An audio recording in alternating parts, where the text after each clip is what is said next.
ଅଲଗା ମାନେ କଣ ଆସିଲେନି ଏପର୍ଯ୍ୟନ୍ତ ଜଏନ୍ କରିନାହାନ୍ତି।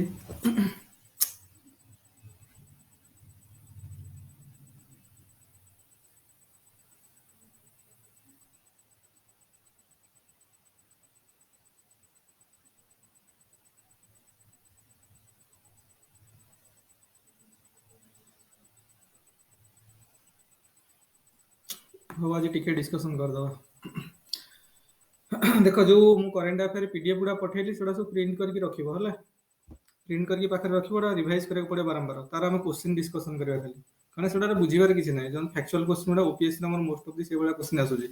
ସେଥିରେ କିଛି ମାନେ ଏମିତି ଲଜିକ୍ ନାହିଁ ଯେ ଯୋଉଟା ବୁଝିବାକୁ ପଡ଼ିବ ସେଥିରେ, ହେଲା କି? ତ ସେଗୁଡ଼ାକ ସବୁ ପ୍ରିଣ୍ଟ କରିକି ରଖିଦବ। ମୁଁ ଟୋଟାଲ 1.5 ଇୟର୍ସର 1.5 ବର୍ଷ ଯୋଉ କରେଣ୍ଟ ଆଫେୟାର୍ସ ଗୁଡ଼ା କରି ପଠେଇବି ସେଗୁଡ଼ା ସବୁ ପ୍ରିଣ୍ଟ କରିକି ରଖିଦେଇଥିବ ପାଖରେ। ସେଗୁଡ଼ାକ ବାରମ୍ବାର ବାରମ୍ବାର ରିଭାଇଜ କରୁଥିବ, କାରଣ ଜିନିଷ ଗୁଡ଼ା ବାର ନ କଲେ ମନେ ପଡ଼ିବନି ସେଗୁଡ଼ା ସବୁ। ତା ଭିତରେ ବହୁତ ବି ଜିନିଷ ପଡ଼ିବନି, ଯୋଉଟା ଅଛି ଗୋଟେ ଖାଲି ଗୋଟେ ଇଏରେ କରାହେଇଯାଇଛି ସେଗୁଡ଼ା। ତା ଭିତରେ କିଛି କିଛି ମେନ୍ ମେନ୍ ଜିନିଷ ଅଛି ଯୋଉଟାକୁ ମନେ ରଖିବା ପାଇଁ ପଡ଼ିବ। ଦେଖ ସୋସିଓଲୋଜିରେ ଏଇଭଳିଆ ମୁଁ ଯୋଉ ଆମର ଯୋଉ କ୍ଲାସ ନୋଟ୍ ବନିବ, ମୁଁ ବନେଇଛି ଦେଖ ଏଇଠି ସ୍କ୍ରିନରେ ଦେଖିପାରୁଥିବ ଏଇ ଟାଇପର, ହେଲା। ଏଇ ଟାଇପର ସବୁ ବନେଇବା, ପ୍ରତି କ୍ଲାସର କ୍ଲାସ ନୋଟ୍ ବନା ହେଇଯିବ। ଆଉ ମୁଁ ଯୋଉଟା ଦେବି ସେ କିଛି ରେଫରେନ୍ସ ନୋଟ୍ସ ଦିଆଯିବ, ତମକୁ ଜଷ୍ଟ ମାନେ ମନେ ରଖିବା ପାଇଁ। ଆଉ ବାକି ତମେ ଯେତେ ପଢିବ ସେତେ ବେଟର। ମୁଁ କହୁଛି ବର୍ତ୍ତମାନ ଯେ ସୋସିଓଲୋଜି ପାଇଁ ଚାପ୍ଟର ନମ୍ବର 4 ପାଇଁ ତମେ କୋଉଟା ମହାପାତ୍ର ସାର୍ ନୋଟ୍ସ ପଢିବା କଥା, କାରଣ ଏଥିରେ ଗୁଡାଏ ସେ ଆଡ୍ କରିକି ଲେଖିଛନ୍ତି। କିନ୍ତୁ ୱାନ୍ସ ଗୋଟେ ଥର ପଢିଲେ ଗୋଟେ ବେସିକ୍ ଟା ବଢିଆ ବନିବ, ହେଲା। ଫାଉଣ୍ଡେସନ ଟା ଷ୍ଟ୍ରଙ୍ଗ ବନିବ। ଆଉ ବାକି ଆମ ଯୋଉ ନୋଟ୍ସ ଗୁଡାକ ଏଗୁଡା ଜଷ୍ଟ ପରୀକ୍ଷା ଲେଖିବା ପାଇଁ, ହେଲା।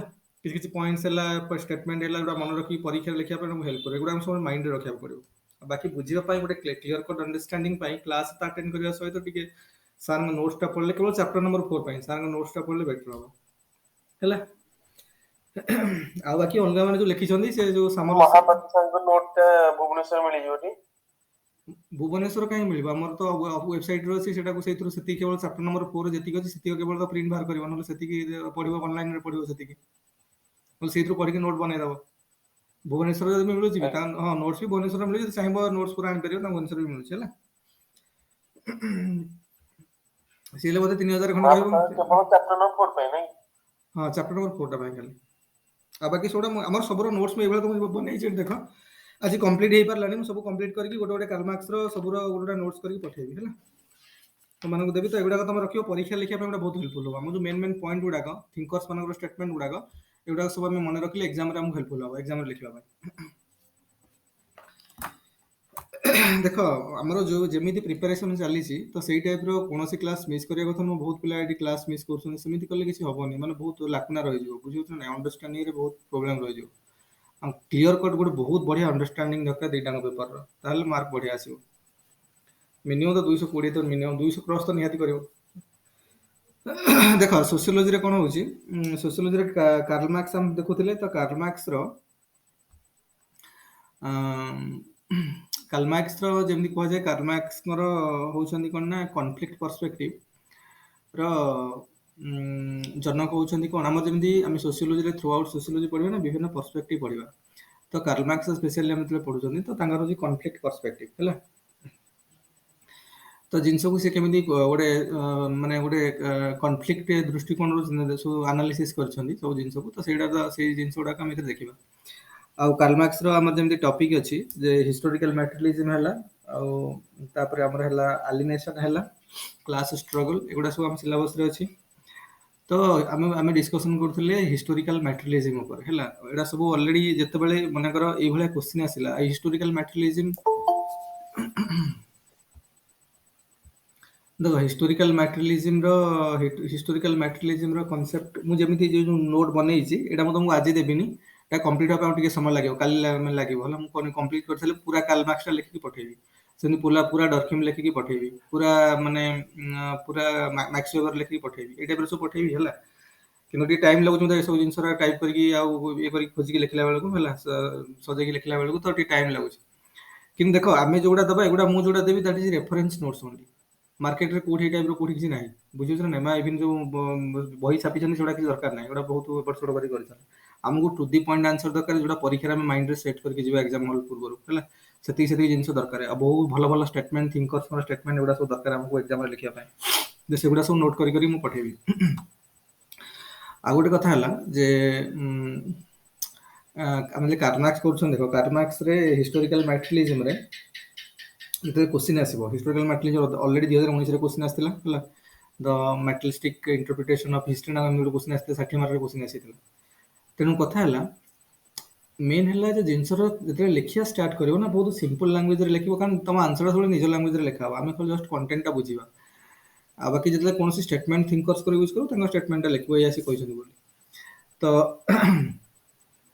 ତ ଯେତେବେଳେ ସାର୍ ହ୍ୟାଲୋ ହଁ ତ ସାର୍ ଆପଣ କହିବା କଥା ଏଇ ଯୋଉ ନୋଟ୍ସଟା ଆପଣ ସେୟାର କରୁଛନ୍ତି ରେଫରେନ୍ସ ମେଟେରିଆଲଟା ୟାକୁ ଯଦି ବି ଆମେ ପଢିବା କିନ୍ତୁ ଯେତେବେଳେ ଏକ୍ସାମ ହଲରେ ରିପ୍ରଡ୍ୟୁସ କରିବା ସେ ସମୟରେ ଆମ ଭାଷାରେ ନାଇଁ ନାଇଁ ଲେଖିବା ତମେ ସେଇଟା ଏଇଟା ବି ଆପଣ ଏଇଟା ମୁଁ ଯୋଉ ଟୁ ଦି ପଏଣ୍ଟ ଗୁଡା ସବୁ ଲେଖିଦେବି ଯୋଉଟାକ ତମକୁ ମାନେ ସବୁବେଳେ ରିଭାଇଜ କରିବ ବୁଝା ପଡୁଛି ନା ନାଇଁ ଆଜ୍ଞା ଆଜ୍ଞା ଏଗୁଡାକ କାରଣ ନୋଟ୍ସ ଲେଖିଲେ ତ ସେ ଥେସିସ୍ ହେଇଯିବ ସବୁ ବଡ ବଡ ମୋଟା ମୋଟା ହେଇଯିବ ଏତେ ଗୁଡାକ ଥୋଡି ଆମେ ପଢିକି ରିଭାଇଜ କରିପାରିବା ସବୁ ତ ମୁଁ ମେନ୍ ପଏଣ୍ଟ ଗୁଡାକ ସବୁ ଲେଖିକି ପଠେଇବି ହେଲା ତ ସେଗୁଡାକ ତମକୁ ରିଭାଇଜ କରିବାର ଅଛି ବାରମ୍ବାର ରିଭାଇଜ କରିବାର ଅଛି ସେତିକି ହେଲେ ଆମ କାମ ହେଇଯିବ। ଆପଣଙ୍କର କୋଉଠି ଗୋଟେ ଡାଇଗ୍ରାମ ଡ୍ର କରିବ କଣ କରିବ ଆମେ ବିଭିନ୍ନ ସୋର୍ସରୁ ଅଲଗା ବି ପଢିବା ନା ତାମାନେ ନୁହଁ ଯେ ଖାଲି ଏଇଗୁଡ଼ିକ ପଢିବା ହେଲା ଏଇଟା ଆମର ରେଫରେନ୍ସ ନୋଟ୍ସ ହେଲା ଯୋଉଟାକୁ ଆମେ ସବୁବେଳେ ରିଭାଇଜ କରିବା ବୁଝୁଛ ନା ଏତିକି ହେଲେ ସ୍କେଲିଟନ ତାପରେ ଆମେ କେତେ ଆପରେ ଅଲଗା କରି ଲେଖିପାରିବା ସେଟା ଆମେ ଡିସ୍କସନ ବେଳେ ସବୁ ଜଣା ପଡିଯିବ। ଡିସ୍କସନ ଭେରି ଇମ୍ପୋର୍ଟାଣ୍ଟ କୌଣସି କ୍ଲାସ ମିସ୍ କରିବନି ମୁଁ କହିଦଉଛି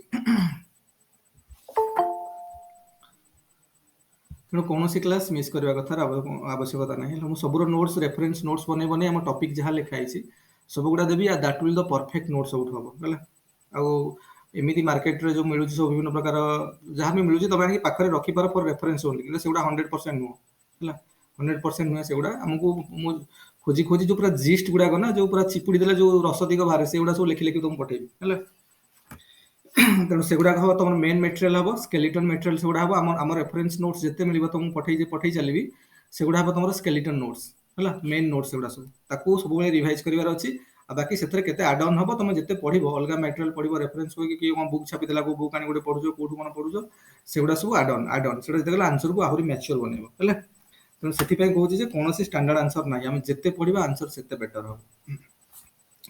ଦେଖ ଆମର କାଲମାର୍କସଙ୍କର ତ ବହୁତ ଜିନିଷ ଅଛି କାଲମାର୍କସଙ୍କର ଯଦି ପଢିବ ତାଙ୍କୁ ଯେମିତି କୁହାଯାଏ ଦ ଥିଙ୍କର୍ସ ଅଫ ଦ ମିଲେନିୟମ ବୁଝିପାରୁଛ ନା ନାଇଁ ତ ଆମର ଯୋଉ ବିଭିନ୍ନ ପ୍ରକାର ପର୍ସପେକ୍ଟିଭ ସବୁ ଅଛି ବିଭିନ୍ନ ପ୍ରକାର ପର୍ସପେକ୍ଟିଭ ଯୋଉ ଅଛି ଆମର କଣ ସୋସିଓଲୋଜିର ତ ସେଠିରୁ ସବୁଠୁ ବଡ ପର୍ସପେକ୍ଟିଭ ହେଲା କନଫ୍ଲିକ୍ଟ ପର୍ସପେକ୍ଟିଭ ହେଲା ଯୋଉ କନଫ୍ଲିକ୍ଟ ମୁଁ ଲେଖିଥିବି ଦେଖ ମୋର ଲେଖା ହେଇଛି ମାକ୍ସେନ ଆଇଡିଆ ଲେଖିଛି SUOR ଲେଖା ହେଇଥିବ ଗୋଟେ ଦେଖ SUOR ମାନେ social unrest to overthrow ruling class ତ ଏଇ ଟାଇପର ଯୋଉ ତାଙ୍କର ମେନ୍ କନସେପ୍ଟ ହେଲା ଯେ ସବୁର ଯୋଉ ମାର୍କସଙ୍କର ଯୋଉ ବେସିକ ଥିମ୍ଟା ନା ହେଲା ବେସିକ ଥିମ୍ ହେଲା ତାଙ୍କର ଯାହା ବି ପଢ ଯେକୌଣସି ଥିଓରି ପଢ ଆମେ ହିଷ୍ଟୋରିକାଲ ମ୍ୟାଟରିଲିଜିମ୍ ପଢିବା କି ଆଲିନେସନ କନସେପ୍ଟ ପଢିବା କ୍ଲାସ ଷ୍ଟ୍ରଗଲ ପଢିବା ସବୁଥିରେ ସେ ଗୋଟେ ଜିନିଷ କୁହାହଉଛି ଯେ ରିଭଲ୍ୟୁସନ ହବ କନଫ୍ଲିକ୍ଟ ହବ ସୋସାଇଟିରେ ଯୋଉ ପ୍ରକାର କ୍ଲାସ ଇଣ୍ଟରେଷ୍ଟକୁ ନେଇକି କଣ ହବ ନା କନଫ୍ଲିକ୍ଟ ହବ ବା ସୋସିଆଲ ଅନରେଷ୍ଟ ହବ ଯଦି ସୋସିଆଲ ଅନରେଷ୍ଟ ହବ ସେତେବେଳେ କଣ ହବ ସୋସାଇଟି ଚେଞ୍ଜ ହବ ସେଇଟା ହଉଛି ତାଙ୍କର basic that is the conflict ସେଥିପାଇଁ ତାଙ୍କ ଚିନ୍ତାଧାରାଟାକୁ କନଫ୍ଲିକ୍ଟ ପର୍ସପେକ୍ଟିଭ ସୋସିଓଲୋଜିରେ କୁହାଯାଉଛି ଆଉ ଏଇ ପର୍ସପେକ୍ଟିଭ ଟା ବହୁତ କାମରେ ଆସିବ ଆମେ ବିଭିନ୍ନ ଆନ୍ସର ଯେତେବେଳେ ଲେଖିବା ସୋସିଓଲୋଜିର ଆନ୍ସର ଆମେ ଗୁଡାଏ ବିଭିନ୍ନ ସିଚୁଏସନ୍ସରେ ଲେଖିବା ସବୁବେଳେ ଗୋଟେ କଥା ମନେ ରଖ ସୋସିଓଲୋଜିରେ ସବୁଗୁଡା ହେଲା ସୋସିଆଲ ଫେନୋମେନନ ଦେଖ ପୁରା ମୁଁ ଯେମିତି କହୁଛି ବହୁତ ଆରାମସେ ବୁଝିବାକୁ ଚେଷ୍ଟା କର ୱାନ୍ସ ଫଣ୍ଡାମେଣ୍ଟାଲ କ୍ଲିୟର ପଡିଗଲା ଆଉ କୌଣସି ଡରିବାର ଆବଶ୍ୟକତା ନାହିଁ ହେଲା ସୋସିଓଲୋଜିରେ ବହୁତ ବଢିଆ ମାର୍କ ରହିବ ଦେଖ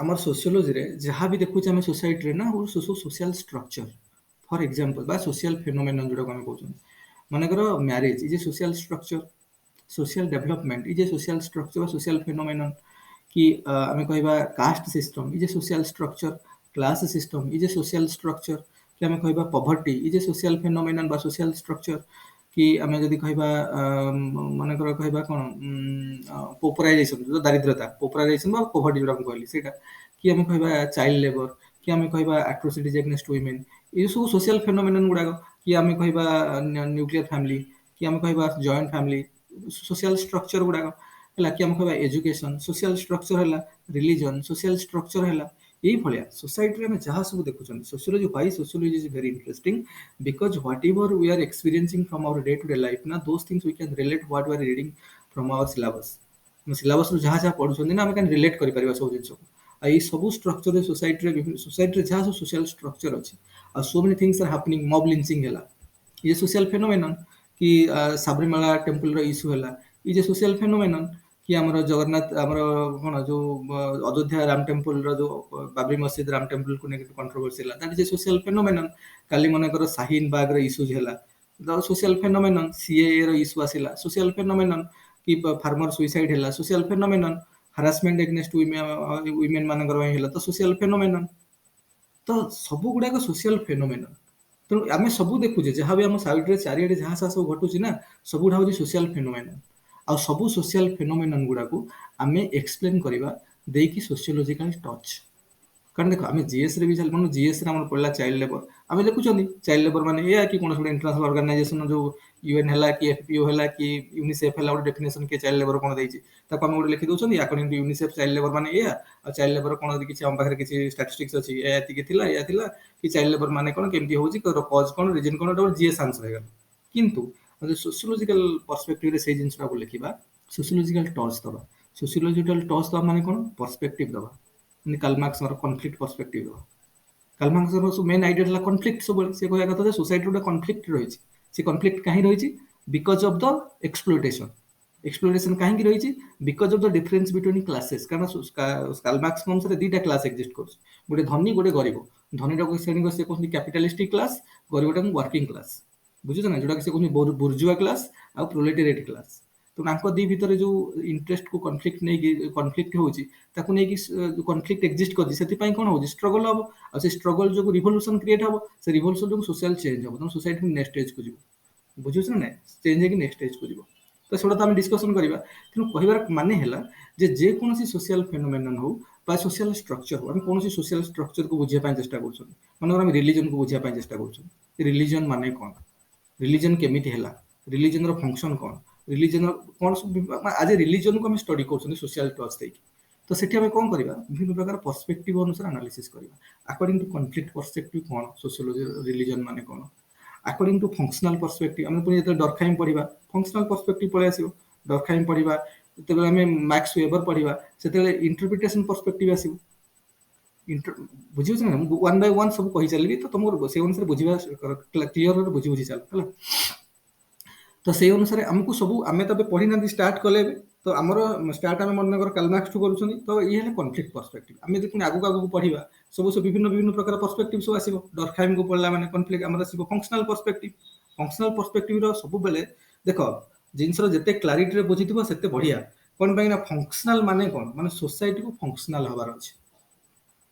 ବୁଝୁଛ ନା, ଡରଖାଇମଙ୍କର ଯୋଉ ଜିନିଷ, ଆମେ ଏମାଇଲ ଡରଖାଇମ ପଢିବା, ଦେଖିବ ତାଙ୍କର ଯାହା ବି ଥିଓରି ସବୁ ଅଛି, ତାଙ୍କର ଯାହା ସବୁ ସେ ଯୋଉ କହିଛନ୍ତି, ଯୋଉ ଷ୍ଟେଟମେଣ୍ଟରେ ଯାହା ସବୁ ଥିଓରି କହିଛନ୍ତି, ତ ସେଗୁଡାକ ତାଙ୍କର ମେନ୍ ଆଇଡିଆ ହେଲା ଫଙ୍କସନାଲ। ସୋସାଇଟିକୁ ଫଙ୍କସନାଲ ହବାର ଅଛି, ସେଥିପାଇଁ ଜିନିଷ ସବୁ ହଉଛି।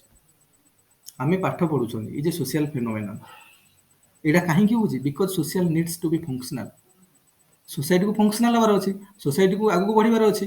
ତ ସେଥିପାଇଁ ଆମକୁ, ଆମେ ଯେତେବେଳେ ସୋସାଇଟିର ନର୍ମସ ଅଛି, ଭ୍ୟାଲ୍ୟୁଜ ଅଛି, କାରଣ ସୋସାଇଟିକୁ ଚଳିବାକୁ ହେଲେ, ଫଙ୍କସନାଲ ହବାକୁ ହେଲେ, ସୋସାଇଟିର ଯୋଉ ଏଷ୍ଟାବ୍ଲିଶ ନର୍ମସ ଅଛି, ସୋସାଇଟିର ଯୋଉ ଏଷ୍ଟାବ୍ଲିଶ ଭ୍ୟାଲ୍ୟୁ ସିଷ୍ଟମ ଅଛି, ଏଗୁଡାକ ସବୁ ପ୍ରୋପାଗେଟ ହବା ଦରକାର। ଏଗୁଡା କେମିତି ପ୍ରୋପାଗେଟ ହବ? Through education.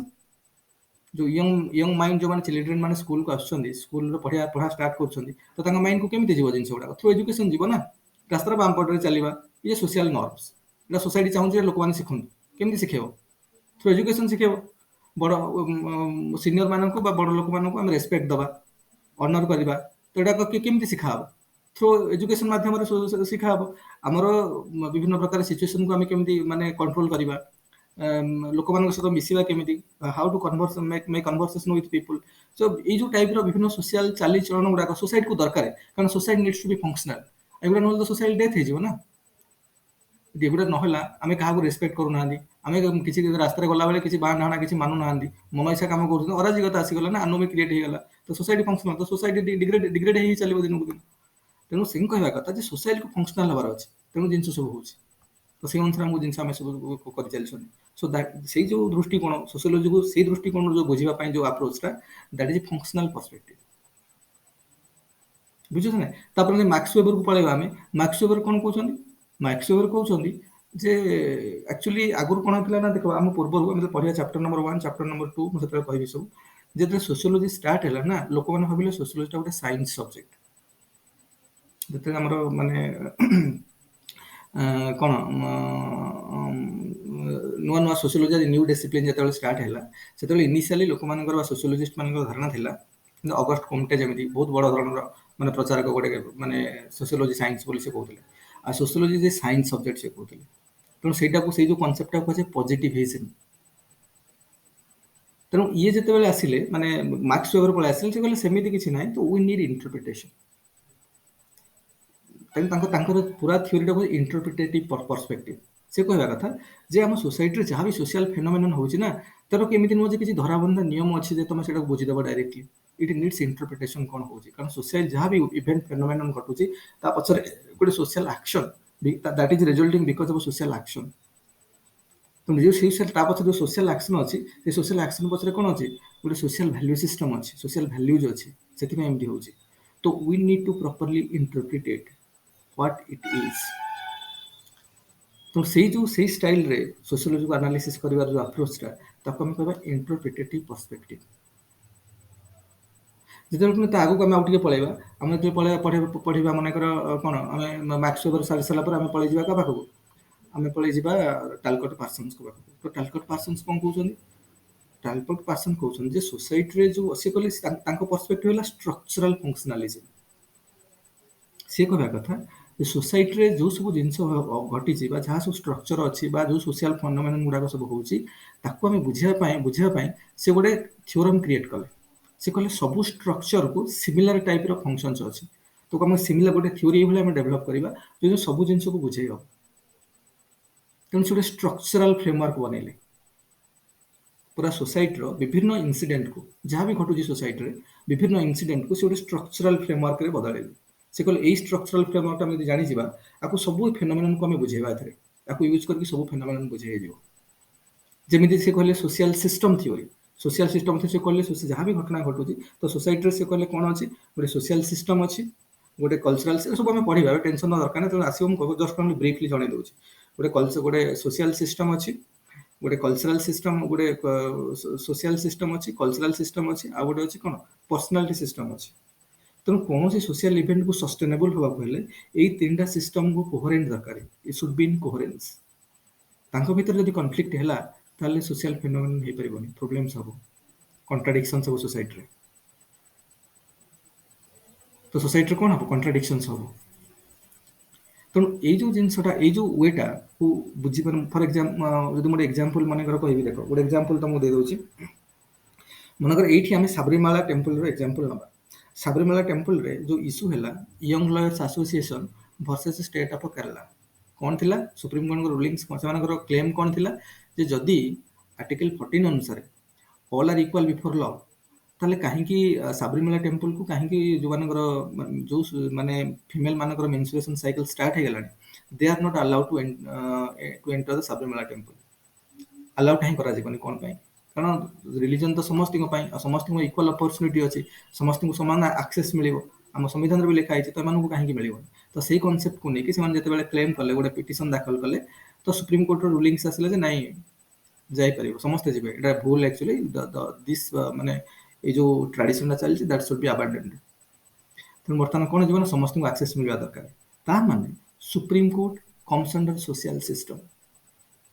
ତ ସୋସିଆଲ ସିଷ୍ଟମ ଅନୁସାରେ ଦେଖ ଆମର ସୋସାଇଟି ଯେ ଲାର୍ଜର ସୋସିଆଲ ସିଷ୍ଟମ ତା ଭିତରେ ଇଏ ସବୁ ସିଷ୍ଟମ ଅଛି ସୋସିଆଲ ସିଷ୍ଟମ ଅଛି କଲଚରାଲ ସିଷ୍ଟମ ଅଛି ତାପରେ ପର୍ସନାଲିଟି ସିଷ୍ଟମ ଅଛି। ପର୍ସନାଲ ସିଷ୍ଟମ ମାନେ ଆମେ ଇଣ୍ଡିଭିଜୁଆଲ ସବୁ ଯେତେ ଲୋକ ଅଛନ୍ତି ସବୁ ପର୍ସନାଲିଟି ସିଷ୍ଟମ ମୁଁ ଗୋଟେ ପର୍ସନାଲିଟି ସିଷ୍ଟମ ତମେ ଗୋଟେ ପର୍ସନାଲିଟି ସିଷ୍ଟମ ଯେତେ ଇଣ୍ଡିଭିଜୁଆଲ ଅଛନ୍ତି ସମସ୍ତେ ଗୋଟେ personality system. Cultural social system କୋଉଗୁଡ଼ା ଯେତେ ସବୁ ସୋସିଆଲର ଏଷ୍ଟାବ୍ଲିଶମେଣ୍ଟ ଅଛି ଯେଉଁ ଷ୍ଟ୍ରକ୍ଚର ସବୁ ବନା ହେଇଛି ଆମର ମନେକର ଆମେ ସୁପ୍ରିମକୋର୍ଟ ବନାଇ Supreme Court is a structure legal structure ଯେଉଁଟା is coming under social system. ତେଣୁ ସୋସିଆଲ ସିଷ୍ଟମ ବର୍ତ୍ତମାନ କନଭିନ୍ସ ହେଇଗଲେ ଯେ ନାଇଁ ବର୍ତ୍ତମାନ ସମସ୍ତଙ୍କୁ ଆକ୍ସେସ୍ ମିଳିବା ଦରକାର। କିନ୍ତୁ ନେକ୍ସଟ ଫେଜ୍ ଆସିଲେ କଲଚରାଲ ସିଷ୍ଟମ। ତ କଲଚରାଲ ସିଷ୍ଟମକୁ ତ ଲାଗିଲା ଯେ କଲଚରାଲ ସିଷ୍ଟମ ମାନେ କ'ଣ ଭ୍ୟାଲ୍ୟୁ ସିଷ୍ଟମକୁ ସେମାନେ କାରଣ କଲଚରାଲ ସିଷ୍ଟମ ଡିଟେଲ୍ସରେ ପଢ଼ିବେ ମୁଁ କହିବି ସବୁ କଥା ଟିକେ କନଫ୍ୟୁଜ୍ ହେବାର ନାହିଁ ଜଷ୍ଟ ଖାଲି ଓଭରଅଲ୍ ଗ୍ରାସ୍ପିଂ ପାୱାର ଆସିବା ଦରକାର ଓଭରଅଲ୍ ଗୋଟେ ଆଇଡ଼ିଆ ଆସିବା ଦରକାର ମୁଁ କହୁଛି କ'ଣ ହେଲା। ତେଣୁ କଲଚରାଲ ସିଷ୍ଟମ ମାନେ ସେଥିରେ ଆମର ଅଛି ଭ୍ୟାଲ୍ୟୁ ସିଷ୍ଟମ ସେଥିରେ ଆସୁଛି ଆମର ରିଲିଜନ୍ ସେଥିରେ ଆମର traditions cathectic value system emotional value system sorry ଆମର ସବୁ କଲଚରାଲ ଭ୍ୟାଲ୍ୟୁ ସିଷ୍ଟମ ଯାହା ଆମର ସବୁ ଅଛି ଏଜ୍ ଓଲ୍ଡ ବିଲିଫ୍ ଏଇ ସବୁ ଫେଥ୍ ଆମର ରିଲିଜନ୍ ଆମର ଟ୍ରାଡିସନ୍ସ ଏସବୁ ଜିନିଷ ଗୁଡ଼ା ସେଥିରେ ଆସୁଛି। ତେଣୁ ସେଗୁଡ଼ାକ ତାଙ୍କୁ ସେମାନେ ବର୍ତ୍ତମାନକୁ ରାଜି ହେଲେନି। Cultural system is very confusing ନା, ତାକୁ ଠିକ୍ ଲାଗୁନି ଜିନିଷ ଗୁଡ଼ାକ। ତା ମାନେ there is a gap between social system ଆଉ କଲଚରାଲ ସିଷ୍ଟମ। କାରଣ cultural system needs time to be reformed. ବୁଝୁଛ ନା ନାଇଁ? ତେଣୁ କଲଚରାଲ ସିଷ୍ଟମ ଏ ଜିନିଷ ପସନ୍ଦ ହେଲାନି କି ଆମର ଯୋଉ ଜିନିଷଟା ଆମେ ଆଗରୁ କାଳ କାଳରୁ ଚଳି ଆସିଛି, ଆମେ କେହି ପୁରୁଷ ମାନେ ଫିମେଲ ମାନେ ଯିବା ମହିଳା ମାନେ ଯାଇପାରିବେନି ଯୋଉମାନଙ୍କର ମେନସୁରେସନ ସାଇକେଲ ଷ୍ଟାର୍ଟ ହେଇଗଲାଣି, ତ ତମେ କେମିତି ସେମାନଙ୍କୁ କେମିତି ପଠେଇଦବ? ଏଇଟା ଗୋଟେ ଆମ ତାଙ୍କର ଯୋଉ ଏଜ ଗୋଟେ ବିଲିଭ ଅଛି, ତାଙ୍କୁ ସେଥିରେ ଗୋଟେ କୁଠାରଘାତ ହେଲା ଭଳିଆ ଲାଗିଲା, ତାଙ୍କୁ ଟେନସନ ଜେନେରେଟ ହେଲା। ତ ତାଙ୍କ କଲଚରାଲ ସିଷ୍ଟମରେ ବର୍ତ୍ତମାନ କଣ ହେଲା, କଣ୍ଟ୍ରାଡିକ୍ସନ୍ସ ଆସିଲା, ଟେନସନ କ୍ରିଏଟ ହେଲା, ଷ୍ଟ୍ରେସ କ୍ରିଏଟ ହେଲା କଲଚରାଲ ସିଷ୍ଟମରେ। ତେଣୁ ବର୍ତ୍ତମାନ କଣ ହେଲା, ଗ୍ୟାପ୍ କ୍ରିଏଟ ହେଲା ସୋସିଆଲ ସିଷ୍ଟମ ଆଉ କଲଚରାଲ ସିଷ୍ଟମରେ। ଆଉ ତାଙ୍କ ଭିତରେ ଗ୍ୟାପ୍ କ୍ରିଏଟ ହେଲା, ଯୋଉ ପର୍ସନାଲ ସିଷ୍ଟମ ଅଛି, ଲୋକମାନେ ଅଛନ୍ତି, ଦେ ଆର୍ କନଫ୍ୟୁଜିଂ ନାଉ। କଣ କରିବେ ସେମାନେ ବର୍ତ୍ତମାନ, କୋଉ ଡିରେକ୍ସନରେ ଯିବେ, କୋହେରେଣ୍ଟ ରହିଲାନି। ତ ସୋସିଆଲ ସିଷ୍ଟମ ବର୍ତ୍ତମାନ ସୋସିଆଲ ଫିନୋମିନନ ହେଇପାରିବନି। ବର୍ତ୍ତମାନ ସମସ୍ତଙ୍କର ଯୋଉ ଏଣ୍ଟ୍ରି ହେଇଥାନ୍ତା, ସବୁ ମହିଳାମାନେ ଏଣ୍ଟ୍ରି କରିଥାନ୍ତେ, ସବୁ ଇରେସ୍ପେକ୍ଟିଭ ଅଫ ମେନ୍ ୱିମେନ୍, କୌଣସି ଜେଣ୍ଡର ଇସ୍ୟୁ ନାହିଁ, ସମସ୍ତେ ଏଣ୍ଟ୍ରି କରିବେ। ତ ସେଇଟା ହେଇଥିଲେ ବର୍ତ୍ତମାନ ସେ ସୋସିଆଲ ଫିନୋମିନନଟା ପସିବଲ ହେଇପାରୁନି। କଣ ପାଇଁ? ବିକଜ କଣ୍ଟ୍ରାଡିକ୍ସନ ଏକ୍ଜିଷ୍ଟ କରୁଛି। ତେଣୁ ଏଇ କଣ୍ଟ୍ରାଡିକ୍ସନକୁ କଣ ଦରକାର? ମେଣ୍ଟେନାନ୍ସ ଦରକାର, ପ୍ୟାଟର୍ନ ମେଣ୍ଟେନାନ୍ସ ଦରକାର, ରିଫର୍ମ ଦରକାର। ରିଫର୍ମ କେମିତି ହବ? କଲଚରାଲ ସିଷ୍ଟମକୁ ପୁଣି ରିଫର୍ମ ହବା ଦରକାର, ତାଙ୍କ ବିଲିଫ ସିଷ୍ଟମରେ, ଫେଥ ସିଷ୍ଟମରେ, through education, through motivation, through example ଦେଖେଇକି, ବାହାର ଡେଭଲପ ସୋସାଇଟିର ଲୋକମାନେ କେମିତି ହଉଛନ୍ତି, ତ ଏମାନଙ୍କୁ ଇଏ କରିକି ଚେଞ୍ଜ କରିବା ଦରକାର। ଚେଞ୍ଜ କଲେ you will be to the coherent to social system. ତାପରେ ପର୍ସନାଲ ସିଷ୍ଟମକୁ ଇଜି ହବ। ତ ତିନି ଜଣଙ୍କ କୋହେରେଣ୍ଟରେ ପଳେଇ ଆସିବେ, କୋହେରେନ୍ସରେ ପଳେଇ ଆସିବେ, ତ ସୋସିଆଲ ଫିନୋମିନନ ବି ପସିବଲ। ତ ଏଇଟା ହଉଛି ଷ୍ଟ୍ରକ୍ଚରାଲ ଫଙ୍କସନାଲିଜିମ୍। ସୋସାଇଟିକି ତ ଫଙ୍କସନାଲ ହବାକୁ ଦରକାର, କିନ୍ତୁ ଇଏ ବୁଝଉଛନ୍ତି ଗୋଟେ ଷ୍ଟ୍ରକ୍ଚରାଲ ଫ୍ରେମରେ।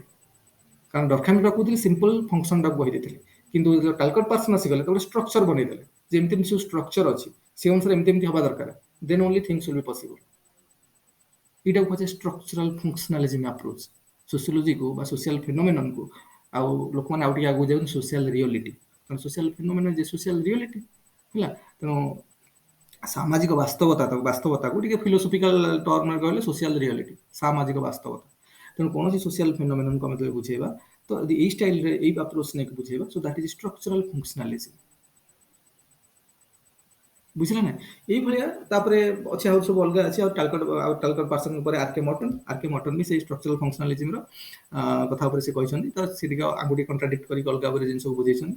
ତ ଏଇ ସବୁ ଜିନିଷ ବହୁତ ଅଛି। ତ ଆପରେ ଫେମିନିଷ୍ଟ କନସେପ୍ଟ ଆସିବ, ଯେମିତି ଲୋକମାନେ କହୁଛନ୍ତି ଯେ ସବୁ ଯାହା ହଉଛି ମହିଳାମାନଙ୍କର ଏକ୍ସପ୍ଲୋଇଟେସନ ହଉଛି, ପାଟ୍ରିଆର୍କାଲ ସୋସାଇଟି ଯୋଉ ସବୁ ପ୍ରୋବ୍ଲେମସ ହଉଛି, ଏଇ ଯୋଉ ଗୋଟେ ଫେମିନିଷ୍ଟ ୱେ ଅଫ ଥିଙ୍କିଂ, ଏଇ ଗୋଟେ ଦ୍ୟାଟ୍ ଇଜ ଫେମିନିଷ୍ଟ ଥଟ୍ ବା ଫେମିନିଷ୍ଟ ଆପ୍ରୋଚ ସୋସିଓଲୋଜିକୁ ବୁଝିବାରେ। ବୁଝିଲେ କି ନାହିଁ? ତେଣୁ ଏଇଭଳିଆ ସବୁ ବିଭିନ୍ନ ପ୍ରକାର ଯୋଉ ଆପ୍ରୋଚ ଅଛି ଆମେ ସୋସିଓଲୋଜିର, ତେଣୁ ସୋସିଓଲୋଜି କୌଣସି ସୋସିଆଲ ଇଭେଣ୍ଟକୁ, ସୋସିଆଲ ଫିନୋମିନନକୁ ବା ସୋସିଆଲ ରିଅଲିଟିକୁ ଯେତେବେଳେ ଆମେ ସୋସିଓଲୋଜିକାଲ ଟଚ୍ ଦେଇକି ଏକ୍ସପ୍ଲେନ କରୁଛନ୍ତି, that is a sociological answer, that is sociology answer. That the only difference between GS answer and sociology answer. ଆଉ ସୋସିଓଲୋଜି କାହିଁକି easy? Because of this. Sociology କାହିଁକି ବହୁତ ବଢିଆ? Because of this only. ମୁଁ ସବୁବେଳେ କହୁଛି ସୋସିଓଲୋଜି ଇଜ ଫାର ଇଜିୟର ଦାନ ହୋମ ସାଇନ୍ସ। ଲୋକମାନେ ଭାବୁଛନ୍ତି ହୋମ ସାଇନ୍ସ ବହୁତ ଇଜି, ହୋମ ସାଇନ୍ସ ଏତେ ଇଜି ନୁହେଁ, ବଟ୍ ସୋସିଓଲୋଜି ଇଜ ଫାର ଇଜିୟର ହେଲା। ଏଇଟା ବୁଝିବା ପାଇଁ, କିନ୍ତୁ ଯୋଉ ପିଲା ବୁଝିଗଲା ଏଇ ଜିନିଷର ଫ୍ରେମୱାର୍କଟା ବନିଗଲା ନା, ପୁରା ଫାଉଣ୍ଡେସନଟା ଷ୍ଟ୍ରଙ୍ଗ ହେଇଗଲା, ତା ପାଇଁ ବହୁତ ଇଜି ସୋସିଓଲୋଜି। ଆଉ ଯିଏ ନ ହବ ସେ ତ, ଆଉ ମନେ ରଖିବାକୁ ସୋସିଓଲୋଜିରେ ଜିରୋ ମନେ ରଖିବାର ଅଛି, ଖାଲି ଷ୍ଟେଟମେଣ୍ଟ ମନେ ରଖିବାର ଅଛି ଥିଙ୍କର୍ସ ମାନଙ୍କର। ସେଇଟା ତ ଆମେ ଏମିତି ବି ମନେ ରଖିଦବା ହେଲା, ପରୀକ୍ଷା ପୂର୍ବରୁ କିଛି ଦିନ ପୂର୍ବରୁ ବି ଏମିତି ପଢି ଅଟୋମେଟିକ ଆମର ମନେ ରହିଯିବ, ବହୁତ ଜିନିଷ ମନେ ରହିଯିବ ହେଲା। ଏମିତି ନୁହେଁ ଜବରଦସ୍ତି ଆମେ କିଛି ମନେ ରଖୁଛନ୍ତି, ସେମିତି କିଛି ବି ନାହିଁ। କେବଳ ଗୋଟେ କ୍ଲାରିଟି ଅଫ ଅଣ୍ଡରଷ୍ଟାଣ୍ଡିଂ ରହିଗଲେ ହେଲା, ପୁରା ଫ୍ରେମୱାର୍କଟା କ୍ଲିୟର ପଡ଼ିଯିବା ଦରକାର। ତେଣୁ ତନ୍ମଧ୍ୟରୁ ଯେତେ ସବୁ ପର୍ସପେକ୍ଟିଭ ଆଲୋଚନା, ଗୋଟାଏ ପରେ ଗୋଟେ ଆଲୋଚନା କରିଚାଲିବା। ଆଜିର ଯୋଉ ଆମର ଅଛି ସବଜେକ୍ଟ ଅଛି, ସେଇଟା ହଉଛି କଣ, କାର୍ଲ ମାର୍କ୍ସଙ୍କର ହିଷ୍ଟୋରିକାଲ ମ୍ୟାଟେରିଆଲିଜମ। ତ ହିଷ୍ଟୋରିକାଲ ମ୍ୟାଟେରିଆଲିଜମ ବିଷୟରେ ଆମେ ଅଲରେଡି ଡିସ୍କସନ କରିଥିଲେ, ମୁଁ ଆଉ ଟିକେ ଜଷ୍ଟ ବ୍ରିଫଲି କହିଦଉଛି। ଦେଖ, ହିଷ୍ଟୋରିକାଲ ମ୍ୟାଟେରିଆଲିଜମରେ କଣ ହଉଛି, କାର୍ଲ ମାର୍କ୍ସ ଯେତେବେଳେ କଣ କଲେ ନା, କାର୍ଲ ମାର୍କ୍ସର ସବୁ ଷ୍ଟାର୍ଟିଂ ସବୁ କ୍ଲାସିକାଲ ଥିଙ୍କର ନା, ବହୁତ ସୋସିଓଲୋଜି ନୂଆ ନୂଆ ଷ୍ଟାର୍ଟ ହେଇଥିଲା, ହେଇ ସମୟର ଥିଙ୍କର ଏମାନେ ସବୁ ହେଲା। ତେଣୁ ଏମାନେ କହିବା କଥା କଣ, ଯେ କାର୍ଲ ମାର୍କ୍ସଙ୍କର କହିବା କଥା ଯେ କାର୍ଲ ମାର୍କ୍ସଙ୍କର ଗୁରୁ ଥିଲେ ଫ୍ରେଡରିକ ଏଞ୍ଜେଲ ହେଲା। ମୁଁ ଯେମିତି ଆଗରୁ କହିଥିଲି ଯେ ଏଞ୍ଜେଲ କଣ କହୁଥିଲେ, ଏଞ୍ଜେଲ କହୁଥିଲେ ସୋସାଇଟି ହଉଛି possible because of the mind. ସେ କହିବା କଥା I think that therefore I exist. ମୁଁ ବଞ୍ଚିଛି କି କାରଣ ମୁଁ ଚିନ୍ତା କରିପାରୁଛି ବୋଲି। ତେଣୁ ମାଇଣ୍ଡରୁ ସବୁ ହଉଛି। ତ ସେ କୁହନ୍ତି society history the journey of mind. ତାହେଲେ ମାଇଣ୍ଡ ଚେଞ୍ଜ ହେଇଯିବ, ହିଷ୍ଟ୍ରି ଚେଞ୍ଜ ହବ, ସୋସାଇଟି ଚେଞ୍ଜ ହବ, ତ ହିଷ୍ଟ୍ରି ଚେଞ୍ଜ ହବ। ତ ସେ ଅନୁସାରେ ସୋସାଇଟି ଚେଞ୍ଜ ହବ କେତେବେଳେ, ମାଇଣ୍ଡ ଚେଞ୍ଜ ହବ। ତ ମାଇଣ୍ଡ ଇଜ ସୁପ୍ରିମ। এটা ତମେ କାରଣ ଫ୍ରେଡରିକ୍ ଏଞ୍ଜେଲ ତମ କୋର୍ସରେ ନାହିଁ କିନ୍ତୁ ଯୋଉ କାର୍ଲ ମାର୍କ୍ସ ପଢୁଛନ୍ତି ତାଙ୍କ ଗୁରୁ ଯେହେତୁ ସେ ତାଙ୍କଠୁ ତ ସେ ଆଇଡିଆ ଡ୍ର କରିଛନ୍ତି ନା, ତ ସେଟା ଗୋଟେ ଲାଇନରେ ଆମେ ଜାଣିଗଲୁ ଯେ ଫ୍ରେଡରିକ୍ ଏଞ୍ଜେଲଙ୍କର ଏଇଟା ଥିଲା। କିନ୍ତୁ ଯେତେବେଳେ କାର୍ଲ ମାର୍କ୍ସର କହିବା କଥା ଯେ ମାଇଣ୍ଡ ଏଭ୍ରିଥିଙ୍ଗ ନୁହେଁ, କାରଣ ମାଇଣ୍ଡ ନିଡ୍ସ ଫୁଡ ଟୁ ବି ଟୁ ଆଲାଇଭ୍।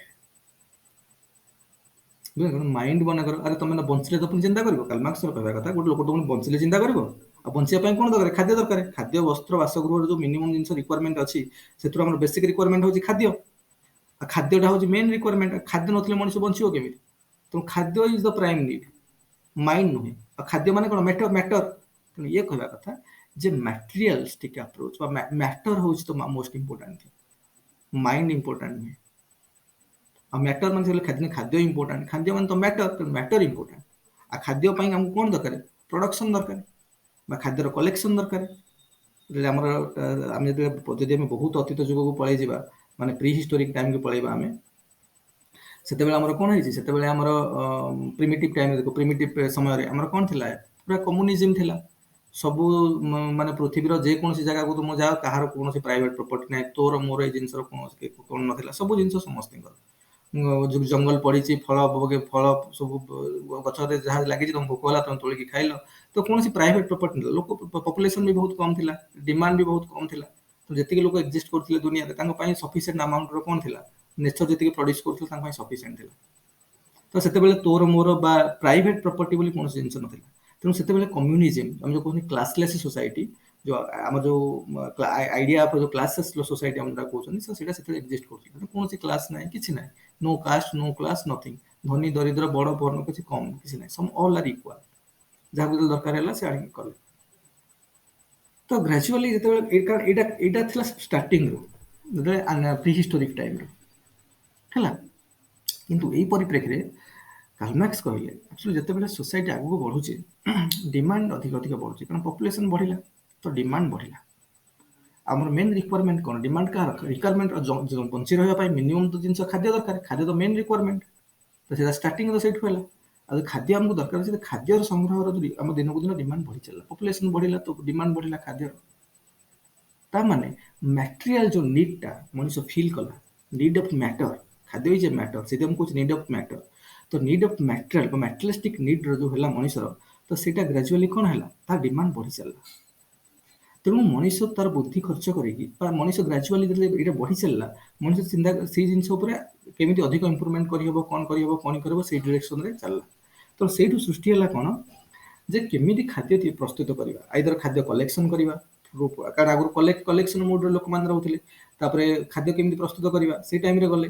ତ ଏଇ ଜିନିଷର ପ୍ରଡକ୍ସନ କେମିତି ହବ, ସେଇ ଡିରେକ୍ସନରେ ମଣିଷ ଆଗେଇ ଚାଲିଲା। ବୁଝିଲା କି ନାହିଁ? ତ ଗ୍ରାଜୁଆଲି ଏଇଠି କାର୍ଲ ମାର୍କ୍ସ କଣ କହିଲେ? ଗୋଟେ କନସେପ୍ଟ ଦେଲେ, ମିନ୍ସ ଅଫ ପ୍ରଡକ୍ସନ।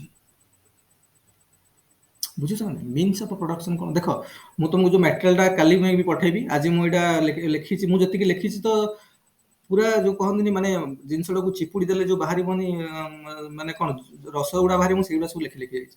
ତାକୁ ସବୁବେଳେ ମାଇଣ୍ଡରେ ରଖିବ ଯାହା ଲେଖା ହେଇଛି। ଦେଖ, ଯେତେବେଳେ କଣ ହବ ନା, ମନେକର ଯେତେବେଳେ କଣ କହୁଥିଲି, ହଁ, ଯେତେବେଳେ ମନେକର ଏଇଠି କାର୍ଲ ମାର୍କ୍ସ କହିଲେ MOP, that is means of production. means of production ମାନେ କଣ?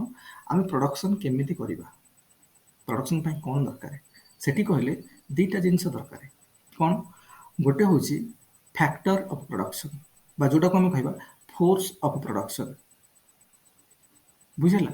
ତ ପ୍ରଡକ୍ସନ ପାଇଁ ଆମକୁ କଣ ଫ୍ୟାକ୍ଟର ଆବଶ୍ୟକତା ପଡୁଛି, ଯୋଉଟାକୁ ଫୋର୍ସ ଅଫ ପ୍ରଡକ୍ସନ କହିବା।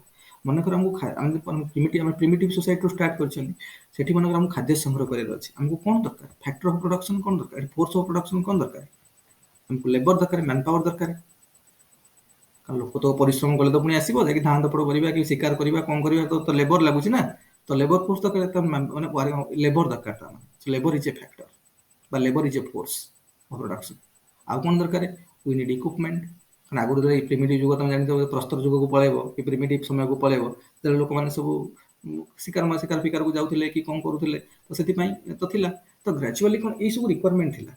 ତ ଷ୍ଟାର୍ଟିଂରୁ ମାନେ ପୁରା ଆନିସେଣ୍ଟ ଟାଇମକୁ ଆମକୁ ଲେବର ହିଁ କେବଳ ଦରକାର ହଉଥିଲା। କାରଣ ଆମକୁ ଯେତେବେଳେ ସବୁ ସୋସାଇଟିରେ, ମାନେ ଆମ ନେଚରରେ ତ ସବୁ ଜିନିଷ ଆଭେଲେବୁଲ ଥିଲା।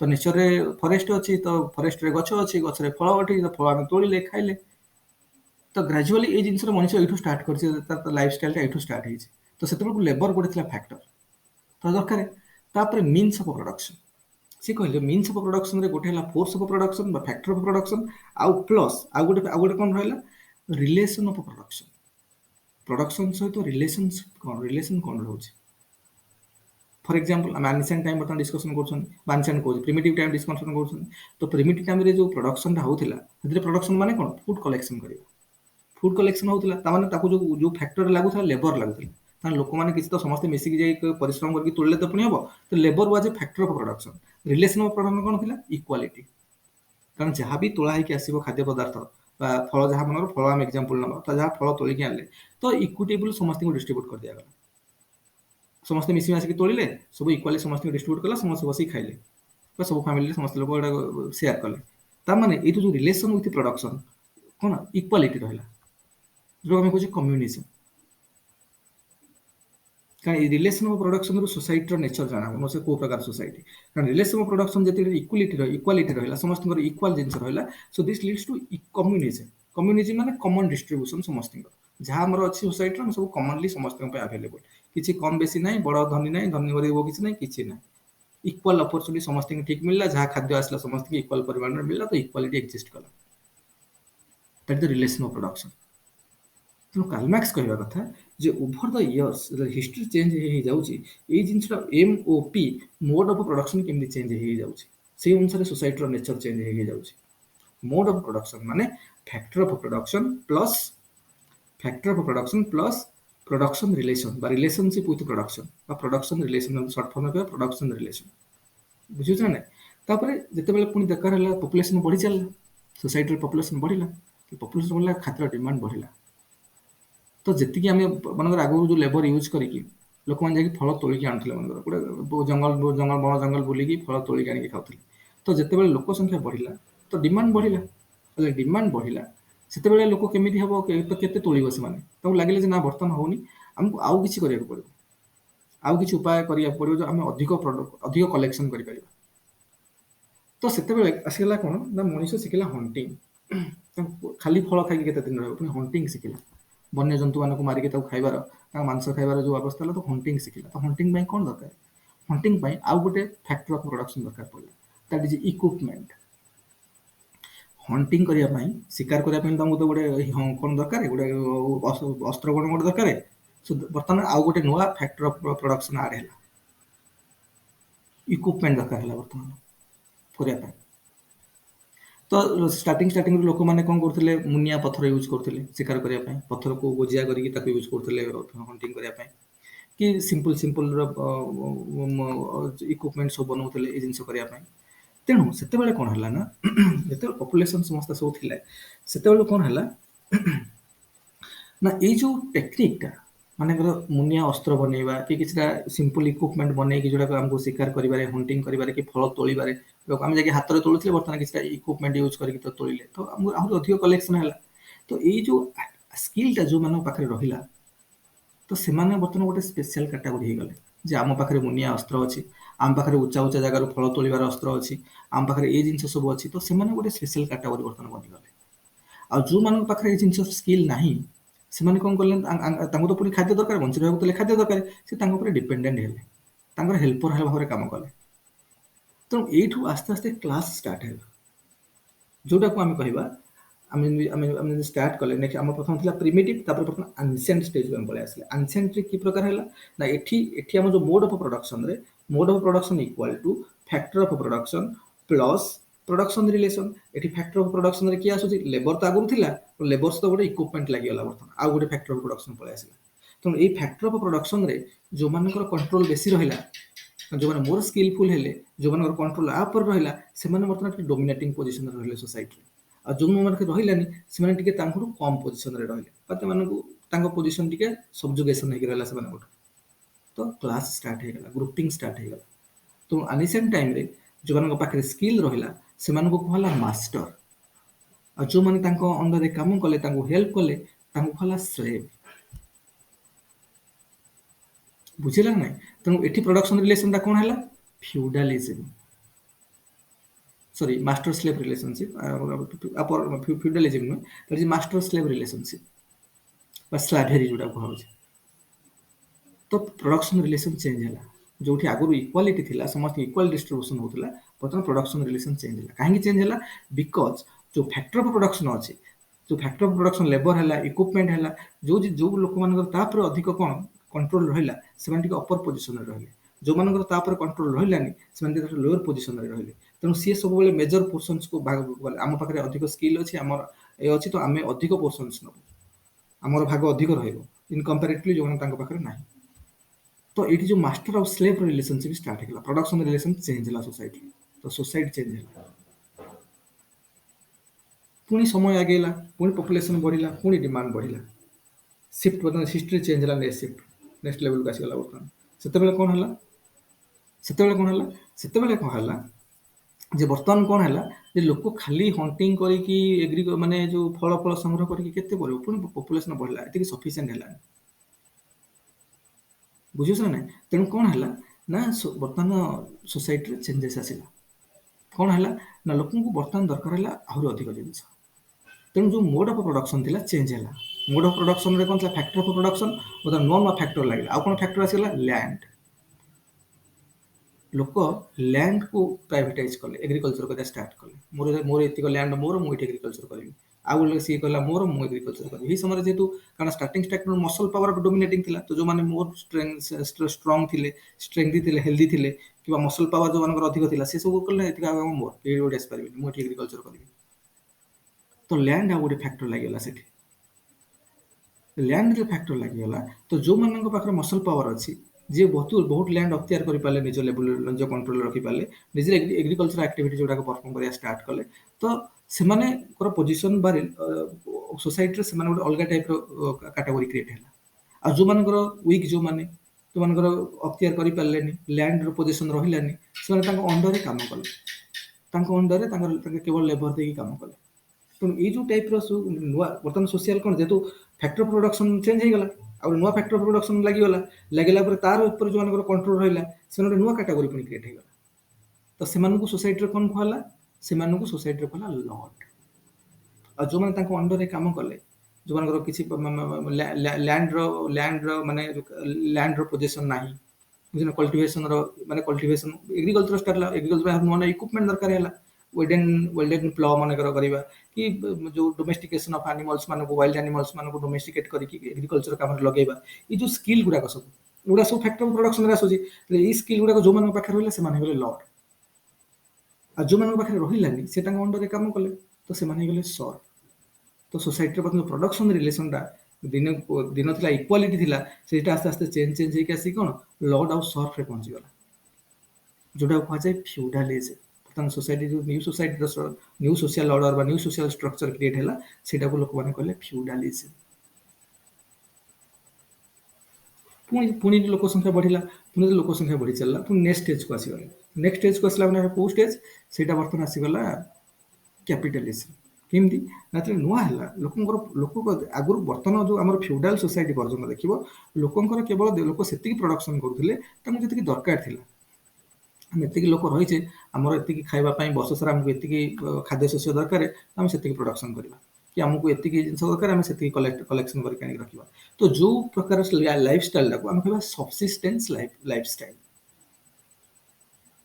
माने जीवन जी दरकार आम निजर खाद्य पेय निजर चाली चलन निजर लाइफ स्टाइल निजक बंचे रखापी जो हेल्दी यूज निजर जी दरकार आम से प्रोडक्शन करें जोटा को इंग्राजी में कहूँ सब्सिस्टेंस लाइफ स्टाइल आमको जी दरकार आम से प्रोडक्शन करें आमर कौन प्राइवेट मोटिव नाला कि प्रॉफिट मेकिंग रो मोटिव आसी नाला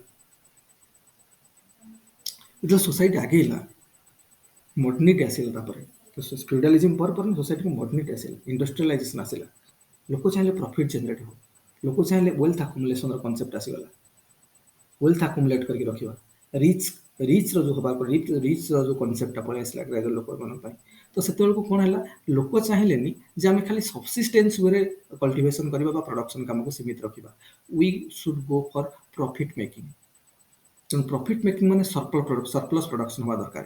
ସରପ୍ଲସ୍ ପ୍ରଡକ୍ସନ୍ ମାନେ ଆମକୁ ତ ଯେତିକି ଦରକାର ଆମ ନିଜ ପାଇଁ ସେତିକି ତ ଆମେ କରିବା, ତା ସହିତ ଆହୁରି ଅଧିକ ପ୍ରଡକ୍ସନ୍ କରିବା। ତେଣୁ ଯୋଉଟା ବଳିଯିବ ସେଟାକୁ ଆମେ କଣ କରିବା, ସେଟାକୁ ବିକ୍ରି କରିକି ଆମେ ପ୍ରଫିଟ୍ ଜେନେରେଟ୍ କରିବା। ଏଇ ଟାଇପ୍ର ଲାଇଫଷ୍ଟାଇଲ୍ରେ ପଳେଇ ଆସିଲା।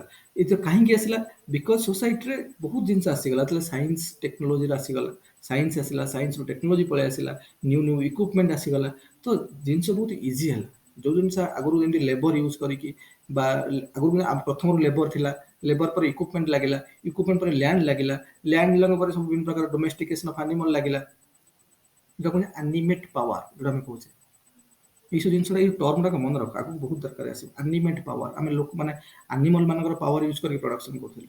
କି ଆମେ ଦେଖ ଗାଁ ମାନଙ୍କରେ ଜାଣିଥିବ ବୁଲକ କାର୍ଟ ୟୁଜ୍ କରିବା, କି ବୁଲକରେ ଚାଷବାସ କରିବା ଲଗେଇକି, ଏଇସବୁ ଜିନିଷ ଅଂଶ କରାହେଉଥିଲା।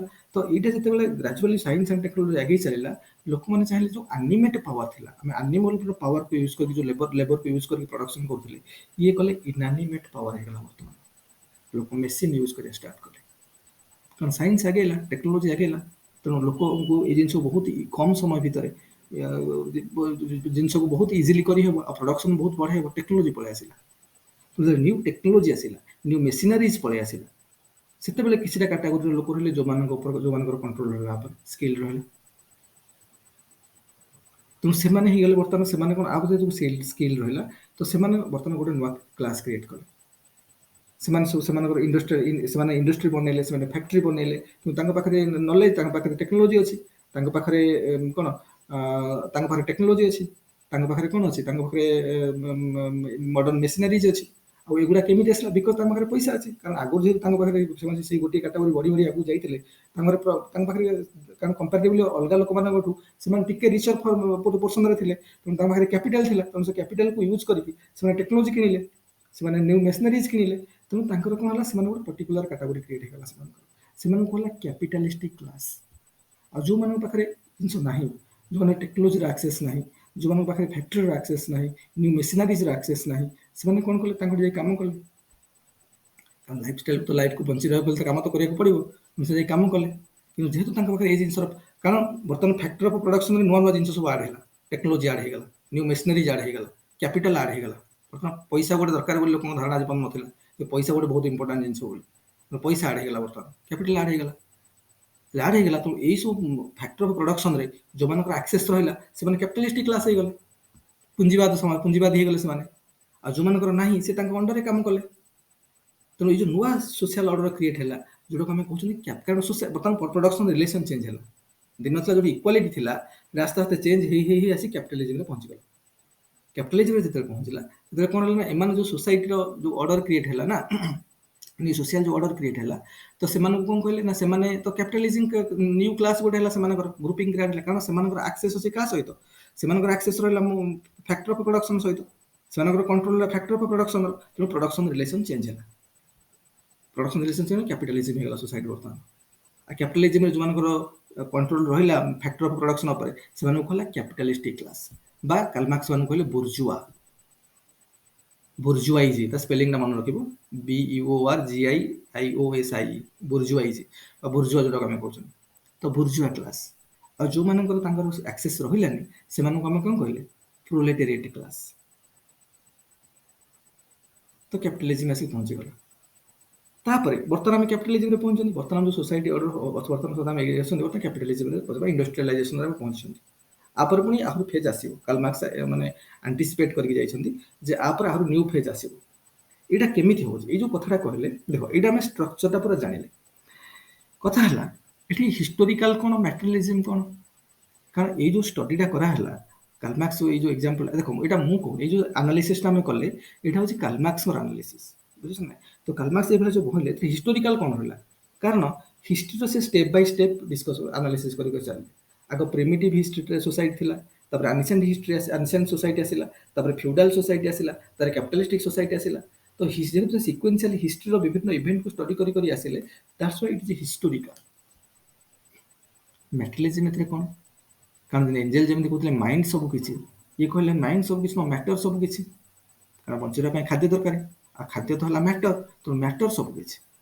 आ मैटर जदि सब किछि हला तेणु थ्रू आउट हिस्ट्री रे सब स्टेज जोड़ा डिस्कशन करी एनालिसिस करके आसिले जो मेन जिनस रहिला जो मेन करेंट ऑफ जोड़ा मेन करेंट बा जो चेंज रो परिवर्तन रो जो मुख्य धाराटा एटा हला मैटर कारण मैटर माने प्रोडक्शन प्रोडक्शन माने मीन्स ऑफ प्रोडक्शन माने फोर्स ऑफ प्रोडक्शन बा factor of production plus production relation कारण ये जिनसटा जेहेतु फैक्टर ऑफ प्रोडक्शन चेंज हो जाउची बा फोर्स ऑफ प्रोडक्शन आस्ते आस्ते चेंज हो जाउची से अनुसार रिलेशन चेंज हो जाउची आ रिलेशन जदि चेंज होची संगे society new social order create हो जाउची ता माने ए जो एटा हिस्टोरिकल और एटा मैटरलिस्टिक मध्ये कारण मैटर रो जर्नी का देखाई माने एनिशिएंट टाइम रो बा प्रिमिटिव टाइम रो आज पर्यंत कैपिटलिस्टिक टाइम पर्यंत देखाई कोन द जर्नी ऑफ मैटर केमती चेंज होची मैटर प्रति लोक एक्सेस केमती चेंज होची मैटर प्रोडक्शन प्रति लोक रिलेशन केमती चेंज होची पूरा जर्नीटा देखाई से it is materialism that's why it is historical materialism जो परीक्षा पढ़ो ना यही भाया डिक्टो थोड़ी रखो आंसर वेरी सिंपल टर्म रे बहुत क्लियर अंडरस्टैंडिंग ये पढ़ा 60 मार्क 2019 रे मैटेरियलिस्टिक इंटरप्रिटेशन ऑफ हिस्ट्री पढ़िला ना हिस्टोरिकल मैटेरियलिज्म लगे से नवा स्टाइल लिखिले materialistic interpretation of history 60 mark लेख ये भाया लिखो सब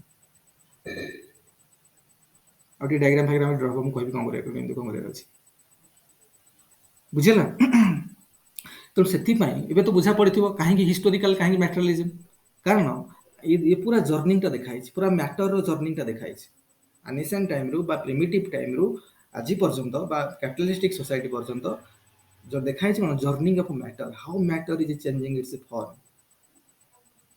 हिस्ट्री सहित हिस्ट्री रो विभिन्न फेज रे मैटर ता जर्नीटा देखै जे चेंज केमिति हे आसु सेति पई एटा हिस्टोरिकल मैटेरियलिज्म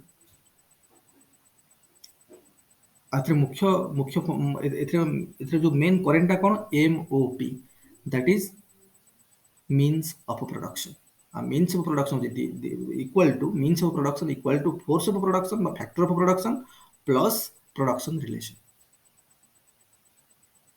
बुझिला किंतु कथा है देखो एठी आ गोटे कथा अछि जे हिस्टोरिकल मैटेरियलिज्म को कि कहे डायलेक्टिकल मैटेरियलिज्म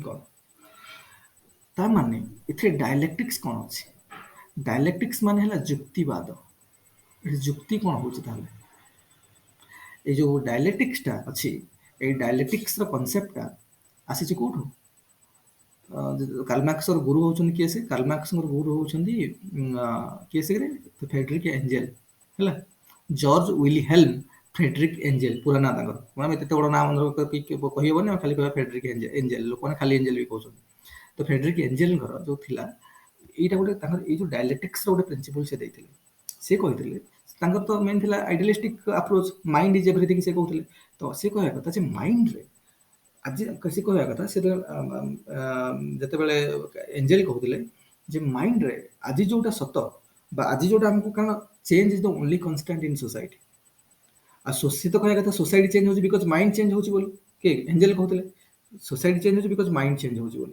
आ माइंड रे जो जिनसटा आज हम जोटा को भाबुछन ना that is not constant always बुझियो छ नै मन कर से कहले जे गोटे जिंस अछि जोटा हम कहया थेसिस सेही थेसिसटा सबु बेले सत रहिबो सेमति किछि नाही सेमति जदि हला सोसाइटी डेड हे जो सोसाइटी जे डायनामिक ता माने माइंड चेंज होउची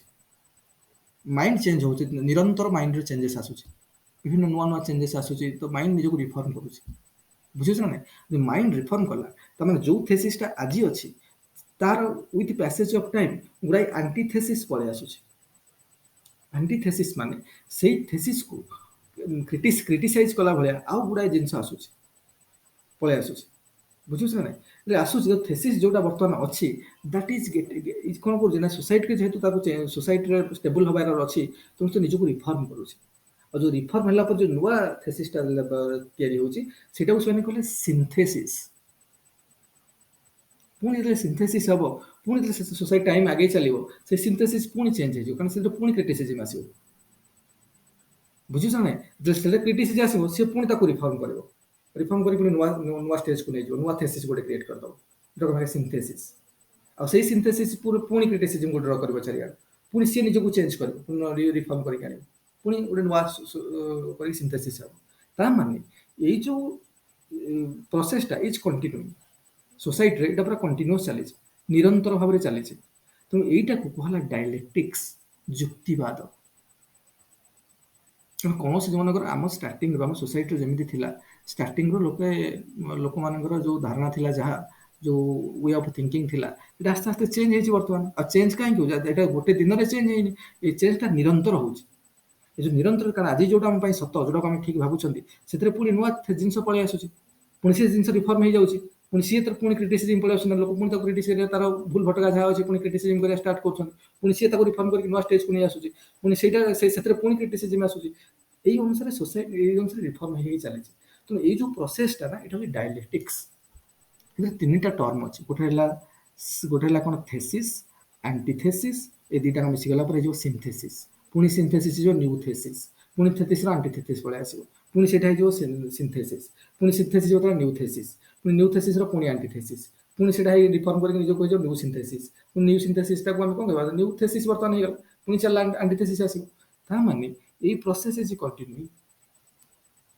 यहाँ कहला डायलेक्टिक्स ऑफ माइंड एंजेल कहते किंतु जेहेतु कार्ल मार्क्स मत अनुसार माइंड एवरीथिंग नुहे माइंड बेसिक नुहे बेसिक हूँ मैटर तेणु से डायलेक्टिक्स ऑफ माइंड कहते ये सी जे कहते हिस्ट्री हूँ the journeying of mind society हूँ द जर्निंग ऑफ माइंड ये कहले society the journeying of matter कैसे कार्ल मार्क्स कार्ल मार्क्स कौन कहले ना से जो आइडियाटा जो डायलेक्टिक्स आइडियाटा ये यूज कले मैटेरियलिज्म से माइंड जो यूज करते यहाँ से मैटेरियलिज्म यूज कले कि कार्ल मार्क्स कहले स्टार्टिंग मनकर प्रिमिटिव सोसाइटी थी समस्त इक्वाल थे कम्युनिज्म थी क्लासलेस सोसाइटी थी धनी गरीब तोर मोर प्राइवेट प्रॉपर्टी किसी नथिला okay gradually society that was a synthesis but communism was a synthesis at that time thesis equality was a thesis at that time समस्ती that was a thesis किंतु समय आगेला पुणी need बढ़िला population बढ़िला demand बढ़िला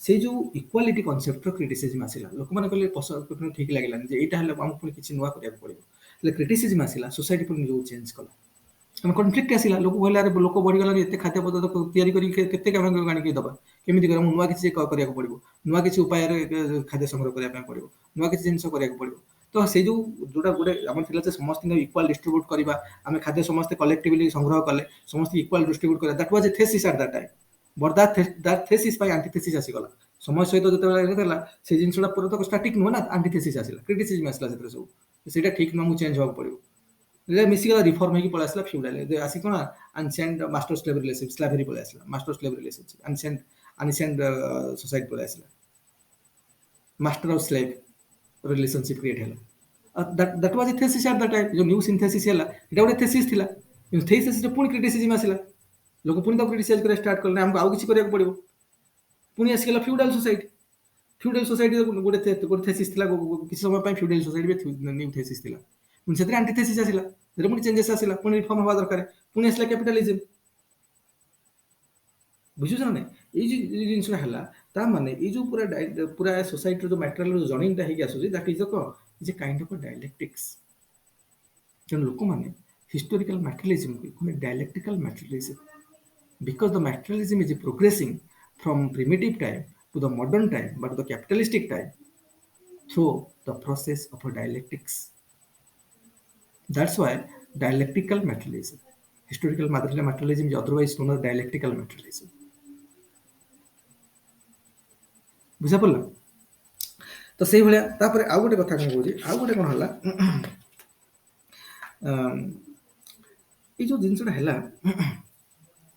माने देख मुझे कहली ये कार्ल मार्क्स चिंताधारा society social phenomenon को माने सोशियोलोजिस्ट मान काम कौन सोशियोलोजिस्ट मान काम है सोसाइटी कहीं तार एक्सप्लानेसन दबा सोशल रियलिटी कहीं होम एक्सप्लानेसन दबा आजिकल न्यूक्लियर फैमिली बेसी चाहिदा बढ़ी आजिकल सिंगल पेरेंट डिवोर्स सोसाइटी बढ़ुचे सिंगल पेरेंट कल्चर बढ़ीगला आजिकल सोसाइटी अनमैरिड कल्चर बढ़ला लोक मैंने बैचलर रहा पसंद कर आजिकल सोसाइटी आम गे मैरेज है लेस्बियन मैरेज है आजिकल लिविंग रिलेशनशिप कॉन्सेप्ट पलि आसला माने जो सोसाइटी रे जे मैरिज को गोटे सैक्रामेंट रूप भावा होता आम हिंदू रिलीजन अनुसार मैरिज इज सैक्रामेंट मैरिज निहाती दरकार कारण आमको विभिन्न प्रकार पितृपुरुष मान श्राद्ध करार अच्छी आमको सो मेनी जो रिलीजियस एक्टिविटी जो अच्छी परफॉर्म करा you need to be married married ना हो पारे कारण जोटा दिन सैक्रामेंट थिला सोसाइटी रे आ सेता बेले सोसाइटी तो से जिनसटा करेक्ट बोली मना होतला किंतु gradually advancement of time follow society आसी कैपिटलिस्ट मॉडर्न टाइम रे इंडस्ट्रियलाइजेशन सोसाइटी रे आसी पहुंच लेनी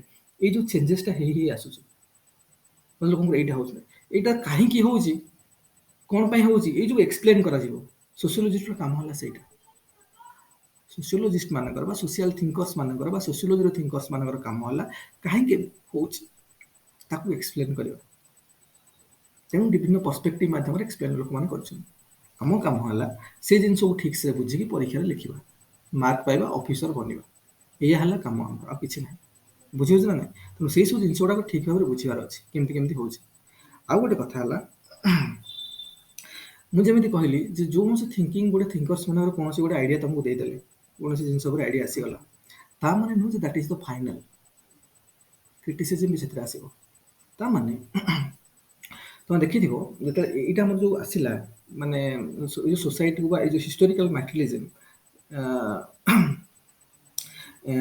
जो है इसे कौन है ना आस्ते आस्ते सोसाइटी चेंज है माने ये जो सोसाइटी रे चेंज है गोटे कन्फ्लिक्ट हो जो डायलेक्टिक्सटा आसूची डायलेक्टिक्सटा कौ भाया कन्फ्लिक्ट इन नेचर जो डायलेक्टिक जोटा प्रोसीड करूची ना प्रोसीड डायलेक्ट जो मैटेरियलिस्टिक मैटेरियलिज्म डायलेक्टिक्सटा प्रोसीड करी आसूची एनिसेंट टाइम रो प्रिमिटिव टाइम रो आज पर्यंत सेटा को भलिया डायलेक्टिक्स गोटे सेटा होची गोटे कन्फ्लिक्टिंग डायलेक्टिक्स केमितिया जेतेबेले कम्युनिटी इक्वालिटी थिला कम्युनिज्म थिला प्रिमिटिव टाइम रे सब जिनस समान थिला समस्त इक्वाल अधिकार थिला इक्वाल राइट थिला तोर मोर प्राइवेट प्रॉपर्टी किसी नथिला तो कम्युनिज्म थिला किंतु जेतेबेले आसीगला master of slave relationship ancient time रे तो सेतेबेले स्टार्ट हैला एक्सप्लॉइटेशन रो कांसेप्ट कारण कार्ल मार्क्स जेमिति कहिसंदी कार्ल मार्क्स कहउजे मैकियावेली कहिसंदी मनीष by nature is self centric मनीष माने स्वार्थपर जे कौन मनीष विदाउट एक्सेप्शन मनीष माने स्वार्थपर बुझल ना तेणु समस्त सेल्फ सेंट्रिक तेणु जो मास्टर ऑफ स्लेव रिलेशनशिप पलि आसला जो मैंने मास्टर हो गले से गोटे सोशल पोजिशन हो गला जो मैंने स्लेव है आउ गोटे सोशल पोजिशन है तेणु ग्राजुअली मनीष जेहेतु सुविधावादी मनीष जेहेतु सेल्फ सेंट्रिक तेणु ये कौन कले फायदा उठाया ट्राए कले गोटे एक्सप्लॉइटेशन कॉन्सेप्ट पलि आसला एमाने कम परिश्रम एम कहले आमर तो कंट्रोल अच्छी इक्विपमेंट उपर आमर तो कंट्रोल अच्छी फैक्ट्री ऑफ प्रोडक्शन उपर तो आमर कंट्रोल अच्छी तो आम कहीं बेसी परिश्रम करिया लेबर आम बेसी करिया किए लेबर करियो बर्तमान से लेबर करियो जो मैंने आम अंडर काम कर तेणु तांको बेसी लेबर करिया लेबर पावर लेबर यूज करिया जो लेबर पावर एम यूज करा यूज कले से एमाने कम यूज स्टार्ट कले स्टाटस देखा स्टार्ट कले एम सोसाइटी गोटे अलग दृष्टिकोण रे देखा तेणु ये जो लेबर एम खटिले से परिश्रम कले जदि भी मैंने कहीपर नी ठीक है तेणु से कौन जो एक्सप्लोटेशन स्टार्ट है मैंने गोटे ग्रुप अलग गोटे ग्रुप लेबर पावर को निजर बेनिफिट यूज करा स्टार्ट कला निजर personal benefit personal interest personal glory use करा स्टार्ट कला सो से जो यूज है so that is known as exploitation से एक्सप्लोटेशन स्टार्ट है जो एक्सप्लोटेशन स्टार्ट है जो जो स्लेव मन मास्टर ऑफ स्लेव श्रेणी लोक मैंने से बहुत परिश्रम कले तुलन में प्रॉफिट कम मिलला कम मिलूला जो मैंने किसी करूँ जेहतु फैक्ट्री प्रोडक्शन माने कौन माने ओनरशिप अच्छी तेणु से कम परिश्रम करते कि भितर कौन जेनेट है राग जेनेट है बुझे ना आंगर क्रिएट है मन भर तेणु जिते बड़े किंतु कथा है गोटे लोक भीतर तो आंगर क्रिएट है हेनी आम समस्त एकजुट हवा दरकार सोसाइटी रे मनकर जो गोटे लोक जदि मनकर अच्छी ता मन में खाली आंगर है मुझे कहीं परिश्रम कर 50 लोक कम करुचे 50 लोक भीतर आंगर क्रिएट हवा दरकार एकजुट हवा दरकार समस्त एक मन एक प्राण रे गोटे जिन स्वर उत्तोलन कर जिनसा कहते से जिनसा हवा दरकार देन ओनली आम कौन करिया गोटे स्ट्रगल कर रिवोल्यूशन आनी सोसाइटी कारण लोक मैंने बहुत पीड़ित हेले स्लेव माने से ये ठीक नुहे ये सोसाइटी चेंज हवा दरकार एमती हेल्ले हेनी ସେମାନେ ବସି ବସିକି ଏମିତି କରିବେ, ଆମେ ଖାଲି ଖଟୁଥିବା କି? ଏଇଟା ଯୋଉ କନସେପ୍ଟଟା, ତେଣୁ କହିଲେ ଗୋଟେ ଲୋକର ମାଇଣ୍ଡରେ ତ ଏଇଭଳିଆ ଚିନ୍ତାଧାରା ଆସିଲେ ହବନି, ସମସ୍ତଙ୍କ ମନରେ ଆସିବା ଦରକାର। ଏଇ ଯୋଉ ଏକଜୁଟତାର ନେଚରଟା, ସମସ୍ତଙ୍କ ମନରେ ଗୋଟେ ଚିନ୍ତାଧାରା ଆସିବା ଦରକାର, ଏକ ମନ ଏକ ପ୍ରାଣ ହେଇକି ଷ୍ଟ୍ରଗଲ କରିବା ଦରକାର, ସ୍ୱର ଉତ୍ତୋଳନ କରିବା ଦରକାର, ଏକ ମନ ଏକ ପ୍ରାଣ ହେଇକି। ଏଇ ଯୋଉ କନସେପ୍ଟଟା, ସେଇଟାକୁ ସୋସିଓଲୋଜିରେ କାର୍ଲ ମାର୍କ୍ସ କହିଲେ କ୍ଲାସ ଫର ଇଟସେଲ୍ଫ। ବୁଝିହେଉଛି? ଏହି ଜିନିଷଟାକୁ ସୋସିଓଲୋଜିରେ କାର୍ଲ ମାର୍କ୍ସ କହିଲେ କ୍ଲାସ ଫର ଇଟସେଲ୍ଫ। ତା ମାନେ ଯୋଉ ସ୍ଲେଭର ଲୋକମାନେ, ସ୍ଲେଭରୀରେ ଯୋଉମାନେ ଥିଲେ, ସେମାନେ ଏକ ମନ ହେଇଗଲେ, ଏକ ପ୍ରାଣ ହେଇଗଲେ, ଏକଜୁଟ ହେଇଗଲେ। ତାଙ୍କ ଯୋଉ କ୍ଲାସ ଥିଲା, ଦ୍ୟାଟ ଇଜ ଗେଟିଂ ୟୁନାଇଟେଡ ଫର ଦେମସେଲ୍ଫ ବା ଫର ଇଟସେଲ୍ଫ। ତେଣୁ ସେଇଟାକୁ କୁହାହେଲା କ୍ଲାସ ଫର ଇଟସେଲ୍ଫ। ଯେତେବେଳେ ତାଙ୍କ ମନ, ତାଙ୍କ ଯେତେ ଲୋକ କାମ କରୁଛନ୍ତି, ମାନେ ଯେତେ ସ୍ଲେଭ ଅଛନ୍ତି, ତାଙ୍କ ମାନଙ୍କ ଭିତରେ ଏକ ପ୍ରାଣ ଏକଜୁଟତା ଆସିନି, ଗୋଟେ ଏକ ପ୍ରାଣ ଏକ ମନ ହବାର ଆସିନି, ଏକଜୁଟ ହବାର ଆସିନି, ସମ୍ମିଳିତ ଭାବରେ ସ୍ୱର ଉତ୍ତୋଳନ କରିବାର ଜିନିଷ ଆସିନି, ତା ମାନେ ତାଙ୍କ ଭିତରେ ସେଗମେଣ୍ଟାଇଜେସନ ଅଛି। ତାଙ୍କ ଭିତରେ ବିବିଧ ବିବିଧ ଛୋଟ ଛୋଟ ଗ୍ରୁପିଂ କ୍ରିଏଟ ହେଇଛି। ସେ ଗ୍ରୁପରେ ଗୋଟେ କଥା କହିଲା ବେଳକୁ ସେ ଗୋଟେ ଗ୍ରୁପରେ କଥା କହୁଛନ୍ତି। ଯେମିତି ଆଜି ଯୋଉ ପଞ୍ଚାୟତ ଇଲେକ୍ସନ ଚାଲିଛି, ସବୁ ଦେଖୁଥିବ, କିଛିଟା ଲୋକ ଏ ଗ୍ରୁପ ହେଇକି ସେ ଗୋଟେ କଥା ହେଲା, ସେମାନେ ଗୋଟେ କଥା, ମାନେ ଏମାନେ ହେଲେ ସବୁ ଭକୁଲ। ବୁଝିହେଉଛି ନା? ଆମ ଯେତେ ପଞ୍ଚାୟତ ଇଲେକ୍ସନ ଲଢୁଛନ୍ତି ବା ଯେତେ ଅଛନ୍ତି, ଏମାନଙ୍କର କିଛି କାମ ନାହିଁ। ଏମାନେ ହେଲେ ସବୁ ଗୋଟେ, ସମସ୍ତଙ୍କର ଏକ୍ସପ୍ଲୋଇଟେସନ ହଉଛି। କିନ୍ତୁ ଏମାନେ ନିଜକୁ ଠିକ ସେ ନ ବୁଝିକି ଜିନିଷଟାକୁ ନିଜ ଭିତରେ ଗ୍ରୁପିଂ କରିକି ବାଡିଆ ପିଟା ହଉଛନ୍ତି। ଇଏ ଗୋଟେ କଥା କହି, କିନ୍ତୁ କଥା ହେଲା ସମସ୍ତଙ୍କ ପ୍ରତି ଅତ୍ୟାଚାର ହଉଛି, ଏକ୍ସପ୍ଲୋଇଟେସନ ହଉଛି, କିନ୍ତୁ ଏକ ମନତା ନାହିଁ, ଏକ ପ୍ରାଣ ନାହିଁ, ଏକଜୁଟତା ନାହିଁ। ଏଇଟା ନଥିବାକୁ ଏଇ ଜିନିଷଟାକୁ ସୋସିଓଲୋଜିରେ କାର୍ଲ ମାର୍କ୍ସ କହିଲେ କ୍ଲାସ ଇନ୍ ଇଟସେଲ୍ଫ। ମାନେ କ୍ଲାସ ଭିତରେ ଆହୁରି ଗୁଡାଏ ଗୁଡାଏ ଛୋଟିଆ ଛୋଟିଆ କ୍ଲାସ କ୍ରିଏଟ ହେଇଛି। ତାଙ୍କ ଭିତରେ ଏକଜୁଟତା ନାହିଁ, ମନରେ ବିବିଧତା ଅଛି, ବିଭିନ୍ନତା ଅଛି। ତେଣୁ କାର୍ଲ ମାର୍କ୍ସ କହିବା କଥା, ରିଭଲ୍ୟୁସନ ସେତେବେଳେ ପସିବଲ ହବ ଯେତେବେଳେ କ୍ଲାସ ଫର ଇଟସେଲ୍ଫ ହବ। କ୍ଲାସ ଫର ଇଟସେଲ୍ଫ କେତେବେଳେ ହବ? ଯେତେବେଳେ ସମସ୍ତେ ଏକ ମନ ହେଇଯିବେ, ଏକ ପ୍ରାଣ ହେଇଯିବେ, ଏକଜୁଟତା ଆସିଯିବ। ତେଣୁ ସୋସିଓଲୋଜିରେ ଟେକ୍ନିକାଲି ଲୋକମାନେ ଏଇ କଥାଟାକୁ ବୁଝେଇଲେ କୋଉ ଭଳିଆ କହିକି ନା, ଯେତେବେଳେ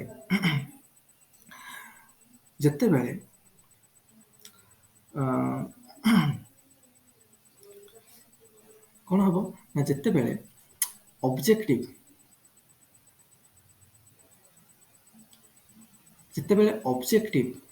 କ୍ଲାସ ଏକ୍ସପିରିଏନ୍ସ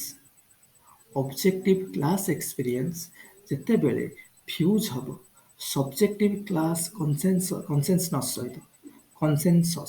କନସେନସସ୍ ହେଲା, ଏକଜୁଟତା, ଏକ ସ୍ୱରରେ କହିବା ଯୋଉଟା, ଯେତେବେଳେ objective class experience will be fused with subjective class consensus, ସେତେବେଳେ ସୋସାଇଟି ଚେଞ୍ଜ ହବ କ୍ଲାସ ଫର ଇଟସେଲ୍ଫକୁ। କ୍ଲାସ ଫର ଇଟସେଲ୍ଫ ସେତେବେଳେ ହବ। ମାନେ କହିବାର କଥା ହେଲା ଅବଜେକ୍ଟିଭ କ୍ଲାସ ଏକ୍ସପିରିଏନ୍ସ। ଫର ଏକ୍ଜାମ୍ପଲ, ଆମେ ସୋସାଇଟିରେ ଆମେ ମନେକର ସମସ୍ତେ ଅଛେ ହେଲା, ଆମର ମୁଁ ନିଜର ମନେକର ମୋର କିଛି ନାହିଁ, ମୋତେ ଗୋଟେ ଇନ୍ଦିରା ଆବାସ ଘର ଦରକାର। ଆମେ ଯେତେ ରହୁଛେ ଏଠି ସବୁ ଗରିବ, କିନ୍ତୁ ମୋତେ ଗୋଟେ ଇନ୍ଦିରା ଆବାସ ଘର ଦରକାର। ଏଇଟା ହଉଛି ମୋର ଅବଜେକ୍ଟିଭ କ୍ଲାସ ଏକ୍ସପିରିଏନ୍ସ। ମୋ କ୍ଲାସରେ ମୁଁ ଯେହେତୁ ଗୋଟେ ପ୍ରୋଲେଟେରିଏଟ, ମୁଁ ଗୋଟେ ବିପିଏଲ ବିଲୋ ପଭର୍ଟି ଲାଇନର ଲୋକ, ମୋର କିଛି ନାହିଁ, ଆକ୍ସେସ୍ ନାହିଁ, ଫାଇନାନ୍ସିଆଲ ଆକ୍ସେସ୍ ନାହିଁ, ସୋସିଆଲ ବେସ୍ ପ୍ରତି ଆକ୍ସେସ୍ ନାହିଁ, ପଲିଟିକ୍ସ ସହିତ ମୋର ଆକ୍ସେସ୍ ନାହିଁ, ତ ମୁଁ ବହୁତ ଟର୍ଚର ଫିଲ୍ କରୁଛି। ମୋତେ ଗୋଟେ ଇନ୍ଦିରା ଆବାସ ଘର ଦରକାର ଅଛି। That is objective class experience. କିନ୍ତୁ କଥା ହେଲା କଣ, ଏଇ ଏକ୍ସପିରିଏନ୍ସଟା କେବଳ ମୁଁ ନିଜେ ଫିଲ୍ କରୁଛି, ଅନ୍ୟ ଲୋକମାନେ ଏଇ ଜିନିଷକୁ ଫିଲ୍ କରୁନାହାନ୍ତି। ମୋ କାଟାଗୋରୀର ବା ମୋ ଶ୍ରେଣୀର ଅନ୍ୟ ଲୋକମାନେ ବି ମୋ ସାଙ୍ଗରେ ରହୁଛନ୍ତି, ଆମ କ୍ଲାସରେ ବା ଆମ ସୋସାଇଟିରେ ରହୁଛନ୍ତି, ସେ ଜିନିଷଟା ଫିଲ୍ କରୁନାହାନ୍ତି।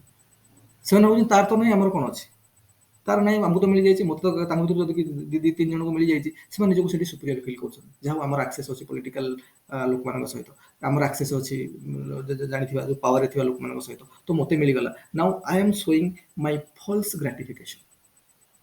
କିନ୍ତୁ କଥା ହେଲା ସିଏ ଗୋଟେ ଭକୁଲଟେ, ତାଙ୍କର କିଛି କରିପାରିବନି ଲାଇଫରେ, କିନ୍ତୁ ତାକୁ ଗୋଟେ ମିଳିଯାଇଛି କୋଉ ଦୃଷ୍ଟି ଗଲୁ, ସିଏ ଯୋଉ ତାର ଯୋଉ କ୍ଲାସର ତା ପୁରା କ୍ଲାସର ଯୋଉ ପ୍ରୋବ୍ଲେମଟା ରହିଛି, କାରଣ ବହୁତ ଲୋକଙ୍କୁ ମିଳୁନି। ଆମର ଏଠି ବହୁତ ଲୋକଙ୍କ ପାଖରେ ଘର ନାହିଁ, ଇନ୍ଦିରା ଆବାସ ଯୋଜନା ପାଇଁ ସେମାନେ ଟ୍ରାଏ କରୁଛନ୍ତି। ତେଣୁ ଏଇ ଯୋଉ ପ୍ରୋବ୍ଲେମଟାକୁ ସେମାନେ ଆଉ ଫିଲ୍ କରୁନାହାନ୍ତି। ସେ ତାଙ୍କୁ ଯୋଉ କିଛିଟା କାରଣ ତାଙ୍କ ପାଖରେ ମିଳିଯାଇଛି, ତ ସେଇଟାକୁ ସେ ସୁପିରିୟରିଟି ଫିଲ୍ କରୁଛନ୍ତି। ତା ମାନେ କ୍ଲାସ ଭିତରେ ସେ ଗୋଟେ ନୂଆ କ୍ଲାସ କ୍ରିଏଟ କରୁଛନ୍ତି।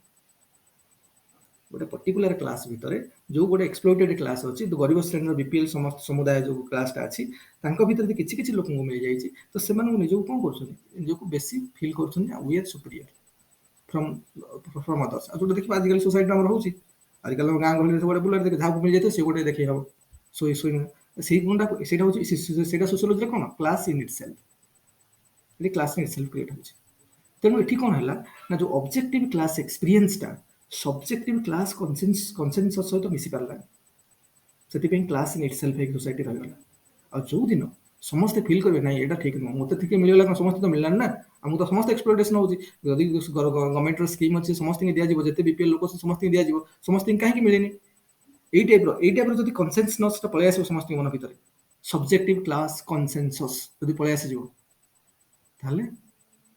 एकजुटता बढ़ला आज एकजुटता बढ़ला से class for itself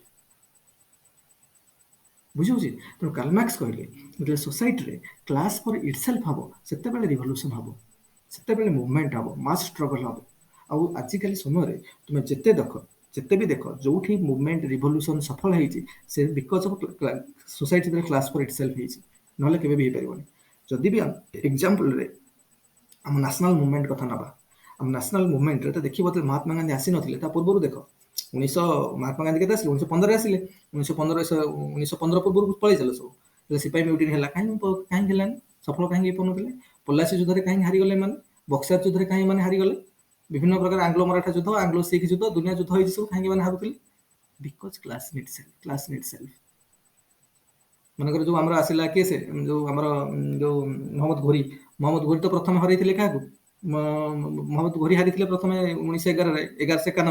1191 fast Tarain युद्ध हारी क्या चंद्रगुप्त मौर्य चंद्रगुप्त मौर्य कौन कौन ना ना कौन अरे चौहान की चौहान से पृथ्वीराज चौहान पृथ्वीराज चौहान हारी पृथ्वीराज चौहान कारण से पृथ्वीराज चौहान तो राजस्थान राजा थे मालवार राजा किए थे जयचंद थिला पृथ्वीराज चौहान और जयचंद मिसिक लड़ी थे कारण ये से फिल करते फॉरेन पावर आसूची we should united against that power class for itself कि सेकेंड रे ये कौन है ये बुझीगला जिते मोहम्मद घोरी क्रिएट कला क्लास इन इटसेल्फ केमितिया जयचंद को बर्तमान निज पटे करदेला विभिन्न प्रलोभन देखिए जयचंद को निज पटे करदेला तो जयचंद कौन प्रतारणा कले क्या पृथ्वीराज चौहान को जो थिला domestic power domestic unitedness that is getting diluted that is getting broken तामाने सेठी क्लास इन इटसेल्फ हो गला क्लास इन इटसेल्फ हो गला माने से बर्तमान आप पर मिसी गला तो बर्तमान सेठी स्ट्रगल स्ट्रांग हलानी हारिला सेठी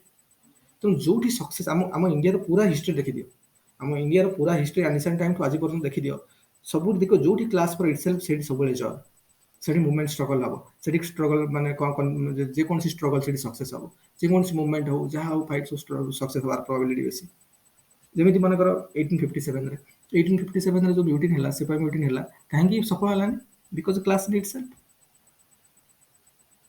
प्रथम कथा लोक मैंने धनिक श्रेणी लोक मैंने राजा राजा टाइप प्रिंसेस टाइप लोक मैंने सी भाविले आम यहाँ करूँ सिपाही मैंने से गोटे अलग प्रोब्लेम था नहीं लड़ुले किए फार्मर्स मैंने गोटे अलग कहार से राजस्व तो लोक नहीं दी जाए डॉक्ट्रिन ऑफ लैप्स कार लगी जाए से ग्राउंड रे लड़ुचे क्या सिपाही म्यूटिन मानक किसी अलग प्रोब्लेम अच्छे नहीं लड़ुंट कौर किए जबरदस्ती कार राज्य पलि जाइए नहीं लड़ुची विभिन्न टाइप रिजन को देखे कि क्या पाखे कौन एकजुटता ना से गोटे दल हो लड़ुंट ये गोटे दल हो लड़ुंट किसी लोक भी से समय आम इंडियन लोक भी इंडियन रूलर्स भी इंडियन जमी मध्य प्रदेश किसी रूलर्स थे जो मैंने कौन हेल्प कले ब्रिटिशर्स मान हेल्प करते से समय माने कथा तो सी फॉरेन पावर आम सब डोमेस्टिक पावर आम सब एकजुट हवा कथा आम गोटे क्लास समस्ते गोटे डोमेस्टिक पावर हवा दरकार आम भीतर क्लास फॉर इटसेल्फ हवा दरकार से नाला क्लास इन इटसेल्फ से गला से जीते आम हारे महात्मा गांधी आसिले ये जिनसा से फिल कले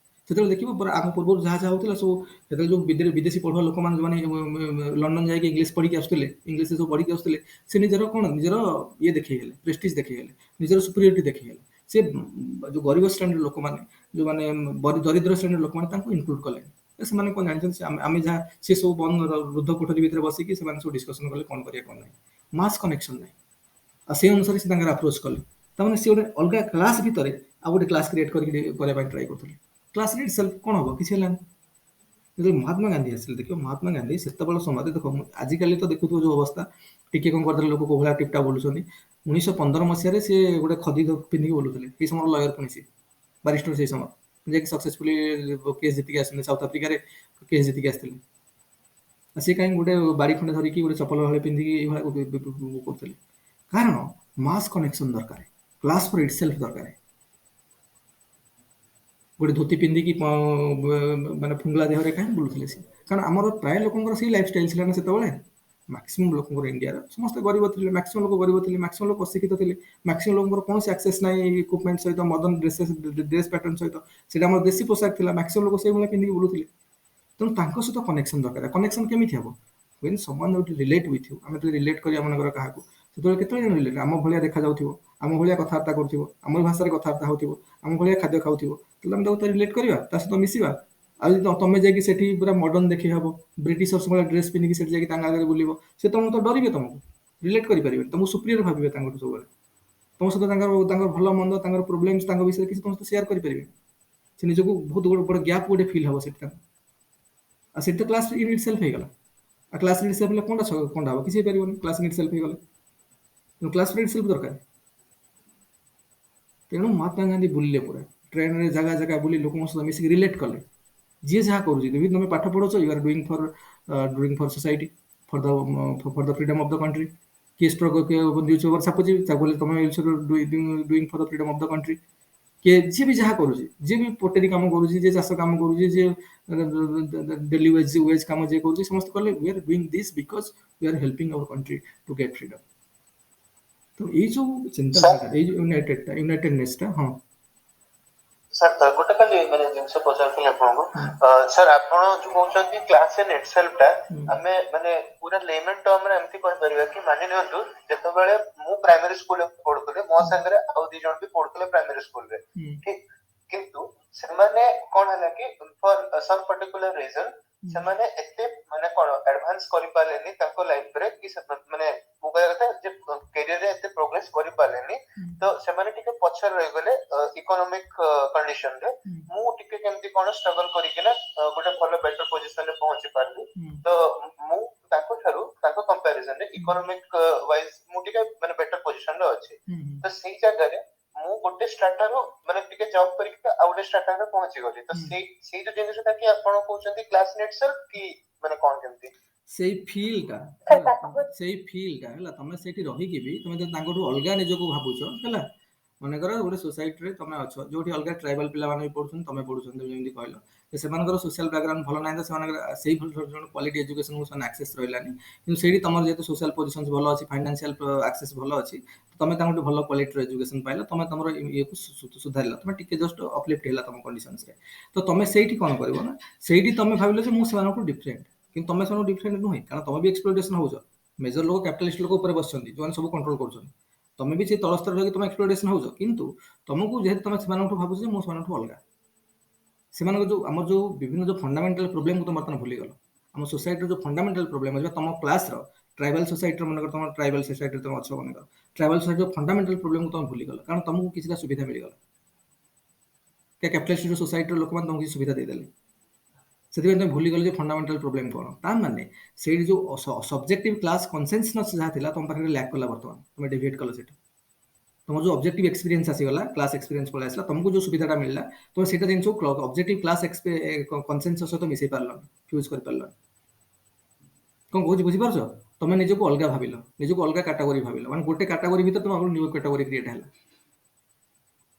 ସେଥିପାଇଁ ପ୍ରୋବ୍ଲେମ ହେଲା। ଏଇ କଥାଟାକୁ ବି ଦେଖ, ଆଜିକାଲି ଫ୍ୟାକ୍ଟ୍ରି ମାନଙ୍କର ଦେଖ, ଫ୍ୟାକ୍ଟ୍ରି ମାନଙ୍କର ଦେଖିଥିବ, ମନେକର ଆମେ ଯାଇକି କୌଣସି କମ୍ପାନୀରେ କାମ କଲେ, ହେଲା, କୌଣସି ଯେତେବେଳେ କମ୍ପାନୀରେ ଆମେ ଯାଇକି କାମ କରୁଛନ୍ତି, କଥା ତ ହଉଛି କମ୍ପାନୀ ଆମର ନୁହଁ, କମ୍ପାନୀ ହଉଛି କାହାର? ମନେକର ଯେକୌଣସି ଗୋଟେ ମାଲିକ ଅଛି, ଯିଏ ଓନରସିପ ଯାହାର ଅଛି, ସେମାନେ ହେଲେ ଓନର କମ୍ପାନୀର। ସେମାନେ କ୍ୟାପିଟାଲ ଖର୍ଚ୍ଚ କରିଛନ୍ତି, ସେମାନଙ୍କର ଇକ୍ୱିପମେଣ୍ଟ, ସେମାନଙ୍କର ମେସିନାରୀ, ସେମାନଙ୍କର ଟେକ୍ନୋଲୋଜି, ସେମାନେ ସବୁ ସେମାନଙ୍କର। ଆମେ ଯାଇକି ଏଠି କାମ କରୁଛନ୍ତି।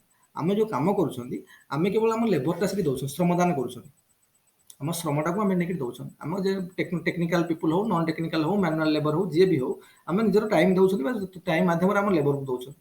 ଲେବର ମାଧ୍ୟମରେ ଆମକୁ ତା ପ୍ରତିବଦଳରେ କିଛି ପଇସା ମିଳୁଛି, ହେଲା। ତ କଥା ହେଲା, ଆମେ ସମସ୍ତେ ଏକ୍ସପ୍ଲୋଇଟେସନ ହଉଛନ୍ତି, କାରଣ ଯୋଉ ପ୍ରଡକ୍ଟ ସେଥିରେ ବାହାରିବ, ମନେକର ମାରୁତିରେ ଯାଇ କାମ କରିବା, ମାରୁତି କମ୍ପାନୀରେ, ମାରୁତି ଯୋଉ କାର ବାହାରୁଛି ଥୋଡ଼ି ଆମର କାର ଆମର ଆମେ ଏଠି କାମ କରୁଥିଲେ ବି ବୁଝୁଛୁ ନା ସେ କାରକୁ ଆମେ ଆଫୋର୍ଡ କରିପାରିବା ଯିଏ ମାନେ ଦିନ ମଜୁରୀ ହେଇକି କାମ କରୁଛି ଡେଲି ଲେବର ହେଇକି କାମ କରୁଛି ସେ ତାକୁ ଦେଖିଲେ ଡର ଲାଗୁଥିବ କାରକୁ ସେ ଜିନିଷକୁ ଦେଖିଲେ ତାକୁ ଫାଇନାଲ ପ୍ରଡକ୍ଟ ହେଇକି ବାହାରିଗଲା ସେ ଜାଣିଛି ତାରି ଲେବର ଲାଗିଛି ତାରି ଲେବର ଲାଗିକି ସେ ଫାଇନାଲ ପ୍ରଡକ୍ଟ ବାହାରିଛି କାର ଯୋଉ ସୁନ୍ଦର କାରଟେ ଡିଜାଇନ ହେଇକି ବାହାରିଗଲା ମାର୍କେଟକୁ କିନ୍ତୁ ଏଇ ଯୋଉ ଦିନ ଲେବର ହେଇକି କାମ କରୁଛି ସେ ପ୍ରଡକ୍ଟ ଦେଖିଲେ ଡରୁଛି ତା ଥୋଡ଼ି ତାର ଏଇ ପ୍ରଡକ୍ଟ ଉପରେ କିଛି ଅନରସିପ ଅଛି ବୁଝୁଛ ନା ନାଇଁ ତେଣୁ ଏଇ ଯୋଉ ଜିନିଷଟା ହେଲା ଏଇଟା ହଉଛି ତାମାନେ ସେ ଏକ୍ସପ୍ଲୋଇଟେସନ ହଉଛି ତାର କୌଣସି ଅଧିକାର ନାହିଁ ସେ ଲେବର ଦେଲା ପଇସା ନେଲା କି ସେଟା ପଇସା ନେଇକି ତା ଲେବର ଦଉଛି ସେ ତା ମାନେ କହିବା କଥା ଯେ ଯିଏ ଡେଲି ୱେଜେସ୍ ହେଇ କାମ କରୁଛି ସେ ବି ଏକ୍ସପ୍ଲୋଇଟେସନ ହଉଛି ଯେ ମ୍ୟାନେଜରିଆଲ ଲେଭେଲରେ କାମ କରୁଛି ସେ ବି ଏକ୍ସପ୍ଲୋଇଟେସନ ହଉଛି ତାର ଯିଏ ଇଞ୍ଜିନିୟର ଅଛି ତାର ବି ଏକ୍ସପ୍ଲୋଇଟେସନ ହଉଛି ଯିଏ ସୁପରଭାଇଜର ଅଛି ତାର ବି ଏକ୍ସପ୍ଲୋଇଟେସନ ହଉଛି କିନ୍ତୁ କଥା ହେଲା ଏମାନଙ୍କ ଭିତରେ କ୍ଲାସ ବି ଇଟସେଲ୍ଫ ସବୁ ଏକ୍ଜିଷ୍ଟ କରୁଛି କେମିତି ନା ଯୋଉ ଧନିକ ଶ୍ରେଣୀର ଲୋକମାନେ ଯୋଉମାନେ କ୍ୟାପିଟାଲିଷ୍ଟ ଶ୍ରେଣୀର ଲୋକ ବା ଯୋଉ ଫ୍ୟାକ୍ଟ୍ରିର ଓନର ଯିଏ ବା କମ୍ପାନୀର ଓନର ଯିଏ ସେମାନେ କଣ କରୁଛନ୍ତି ନା ସବୁ ଡିଫରେଣ୍ଟ କ୍ଲାସ ଏଇ ଯୋଉ ପର୍ଟିକୁଲାର ଯୋଉ ୱାର୍କିଂ କ୍ଲାସ ଭିତରେ ଡିଫରେଣ୍ଟ ସେଗମେଣ୍ଟ ବନେଇଛନ୍ତି ସବୁ ତମେ ଇଞ୍ଜିନିୟର ତମକୁ ଏଇ ସୁବିଧା ସବୁ ମିଳିବ तुमको फ्री घर मिलगला सब्सिडाइज खाद्य मिलगला तुम इंटरनेट सुविधा दिया फ्री इंटरनेट एक्सेस दिगला बिकज यूर इंजीनियर जी सुपरभाइजर अच्छे मन आउट दिल तू खाली तो फ्री घर दिगला तुम तुम जहाँ कर सुपरभाइजर जी मन डेली वर्कर अच्छी तो किसी ना तुम तुम पैसा दिखाई मासक 8,000 10,000 तुम जाकि तुम घर मत खाया कथा रुह कि जो मन सुपर जी मन सीनियर मैनेजर पोस्ट अच्छी इवनिंग आकोमोडेशन स्कूल छुआ स्कूलिंग हेल्थ फैसिलिटीज मिलूँ तो यही टाइप जो पर्क्स अलाउंसेस भिन्नता अलग अलग कर जो दौरान आर काम हूँ क्लास इटसेल्फ क्रिएट कर कारण जे इंजीनियर अच्छी कारण सी भी वर्किंग क्लास आसूँ वर्किंग क्लास जो मेन प्रोब्लेम है एक्सप्लोइटेशन आम समस्त एक्सप्लोइटेड होचे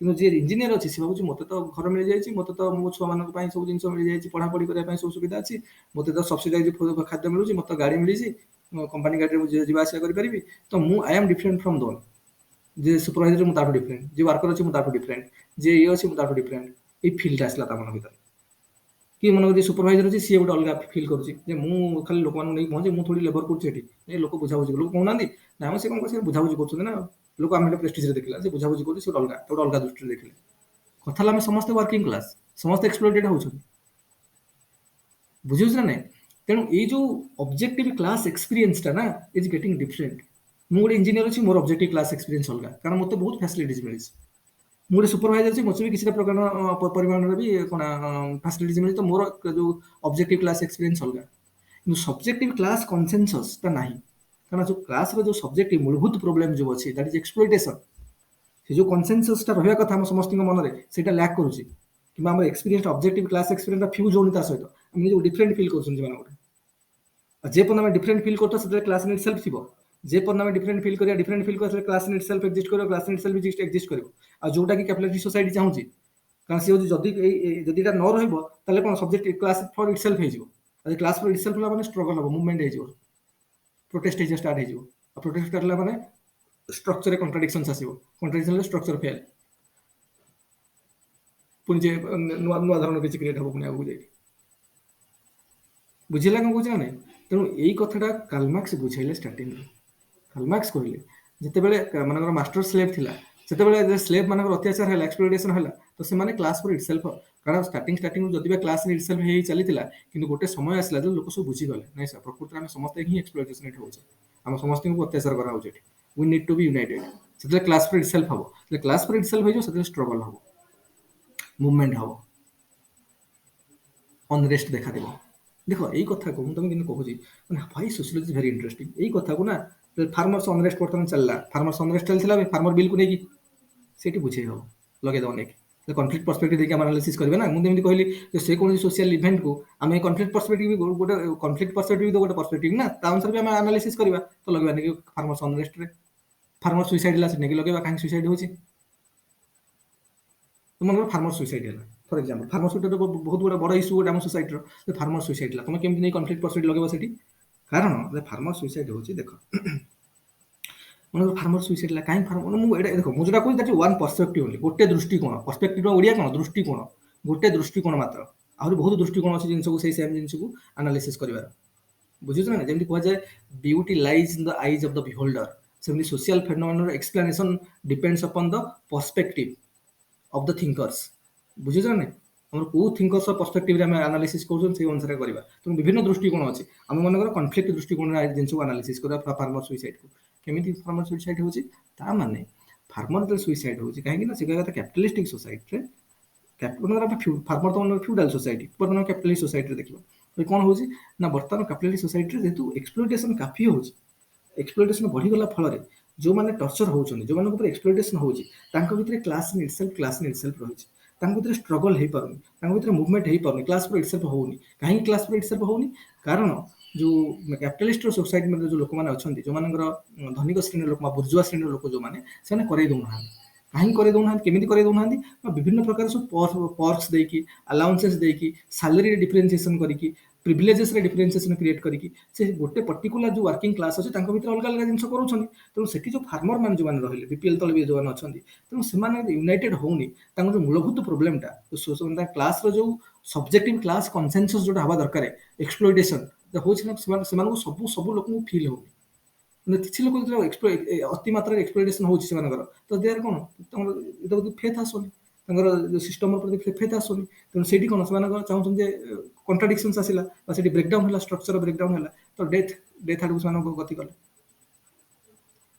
कारण जो मेन प्रोब्लेम से आड्रेस कर पारना तो गोटे टर्चर सही जन के सह डेथ आड़ गति कला देखो ये गोटे दृष्टिकोण मात्र कारण सोशियोलॉजी वेरी इंटरेस्टिंग बिकॉज आम विभिन्न दृष्टिकोण जिन को एनालिसिस करवा आज आम जो कार्ल मार्क्स पढ़ुं मात्र गोटे दृष्टिकोण से मात्र कॉन्फ्लिक्ट पर्सपेक्टिव गोटे दृष्टिकोण तो से अनुसार आम जिन बर्तमान आम बर्तमान फाउंडेशन बनाऊँ वन्स फाउंडेशन रेडी हो एनीथिंग आउ बाकी सोशियोलॉजी किसी ना चैप्टर नंबर 4 भल भाव में प्रिपेयर करदे ना गोटे मस लगे सोशियोलॉजी सरिया बाकी तो जिते चैप्टर अच्छे कारण सब जिन को आम पर्सपेक्टिव लेके एनालिसिस कर चलवा कोटी स्ट्रक्चरल फंक्शनलिज्म लगेगा कोटी फंक्शनलिज्म लगेगा कोटी इंटरप्रेटिव पर्सपेक्टिव लगेगा कोटी कॉन्फ्लिक्ट पर्सपेक्टिव लगेगा कोटी फेमिनिस्ट लगेगा सब सब सब डिस्कशन कर चलवा 4 नंबर चैप्टर को बहुत बढ़िया कि प्रिपेयर करबार अछि हला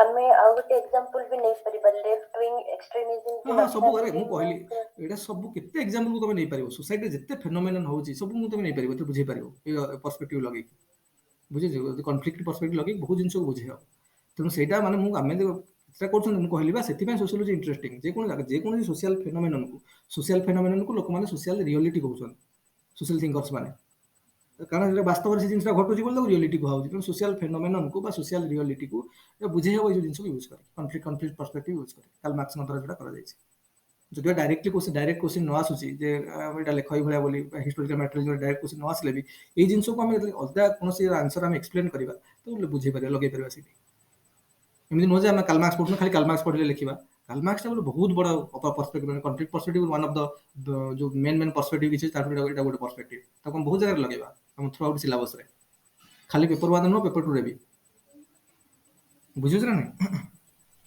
तेणु ये सब गला पेपर 2 तो इंडियन सोसाइटी जहाँ जाऊँ पेपर 2 तेणु ये जो जिनस है किंतु कथा है ये है क्लास फॉर इटसेल्फ पुणी आम क्लास स्ट्रगल पढ़िया से आहुरी माने कौन डिटेल आलोचना करवा देखो तापर किंतु कथा है मतलब माइंड अप करवा है कथा है कौन देख जिते बड़े मानकर ये जो कथा कार्ल मार्क्स कहले हो पूरा थीसिसटा बा थ्योरीटा देखिबो से सब गोटे मोनोकोजल एनालिसिस माने से कहले सोसाइटी रे गोटे सिंगल कज को एनालिसिस करके चलले तो माने कोन ना एक्सप्लोइटेशन होउची से स्ट्रगल हेले सोसाइटी चेंज हो एक्सप्लोइटेशन काहे के होउची बिकॉज ऑफ द जो रिलेशन प्रोडक्शन रिलेशन जो चेंज होउची over the time over the time जो प्रोडक्शन रिलेशन चेंज हो जाउची सेति में एक्सप्लोइटेशन सोसाइटी रे एग्जिस्ट करछि दी प्रकार क्लास अछन गोटे हला रूलिंग क्लास आ गोटे हला working class ruling class working class भीतर कॉन्फ्लिक्ट हो तो सोसाइटी चेंज हो तो एटा गोटे सिंगुलर रीजन तो सोसाइटी गोटे सिंपलर सोसाइटी में हम भाभी पारिबा किंतु वर्तमान सोसाइटी काफी कॉम्प्लेक्स है आउ सब जिन यही टाइप काम करूनी बोले लोक मैंने कहते ये कहवा कथा ये काइंड ऑफ डिटरमिनिस्टिक अप्रोच कारण से निजे ही भावीदेले जे इकोनोमिकटा ही सब किछि बा जो मटेरियल बेस्डटा ही सब किछि मटेरियल बेस्ड इकोनोमिक बेस्ड और मटेरियल बेस्ड ही सब किछि तो सी सब जिन डिटरमिन करिवो तुम जब मटेरियल बेस्डटा स्ट्रांग अच्छे मटेरियल बेस्ड स्ट्रांग अच्छे माने कोन फैक्टर ऑफ प्रोडक्शन तुम ओनरशिप अच्छे फैक्टर ऑफ प्रोडक्शन तुम ओनरशिप अच्छे माने तुम इकोनोमिक बेस भी क्रिएट हो कारण तुम पर पैसा से जीव कारण तुम फैक्टर ऑफ प्रोडक्शन पर तुम कंट्रोल रहिला जार फैक्टर ऑफ प्रोडक्शन पर कंट्रोल रहिला तार प्रोडक्शन पर कंट्रोल रहिला यदि प्रोडक्शन पर कंट्रोल रहिला तुम इकोनॉमी बेस स्ट्रांग हो कारण तुम पैसा आसीगला प्रॉफिट तुमको पळै आसीबो प्रॉफिट आसला माने तुम इकोनॉमी स्ट्रांग हो गला तुम से कहया कथा काल्मार्क्स कहया कथा economic base is the super structure तुम जदि इकोनॉमी बेस स्ट्रांग अछि ताहले तुम लॉ भी स्ट्रांग हो जिवो लीगल सोसाइटी सहित भी तुम भल कनेक्शन रहबो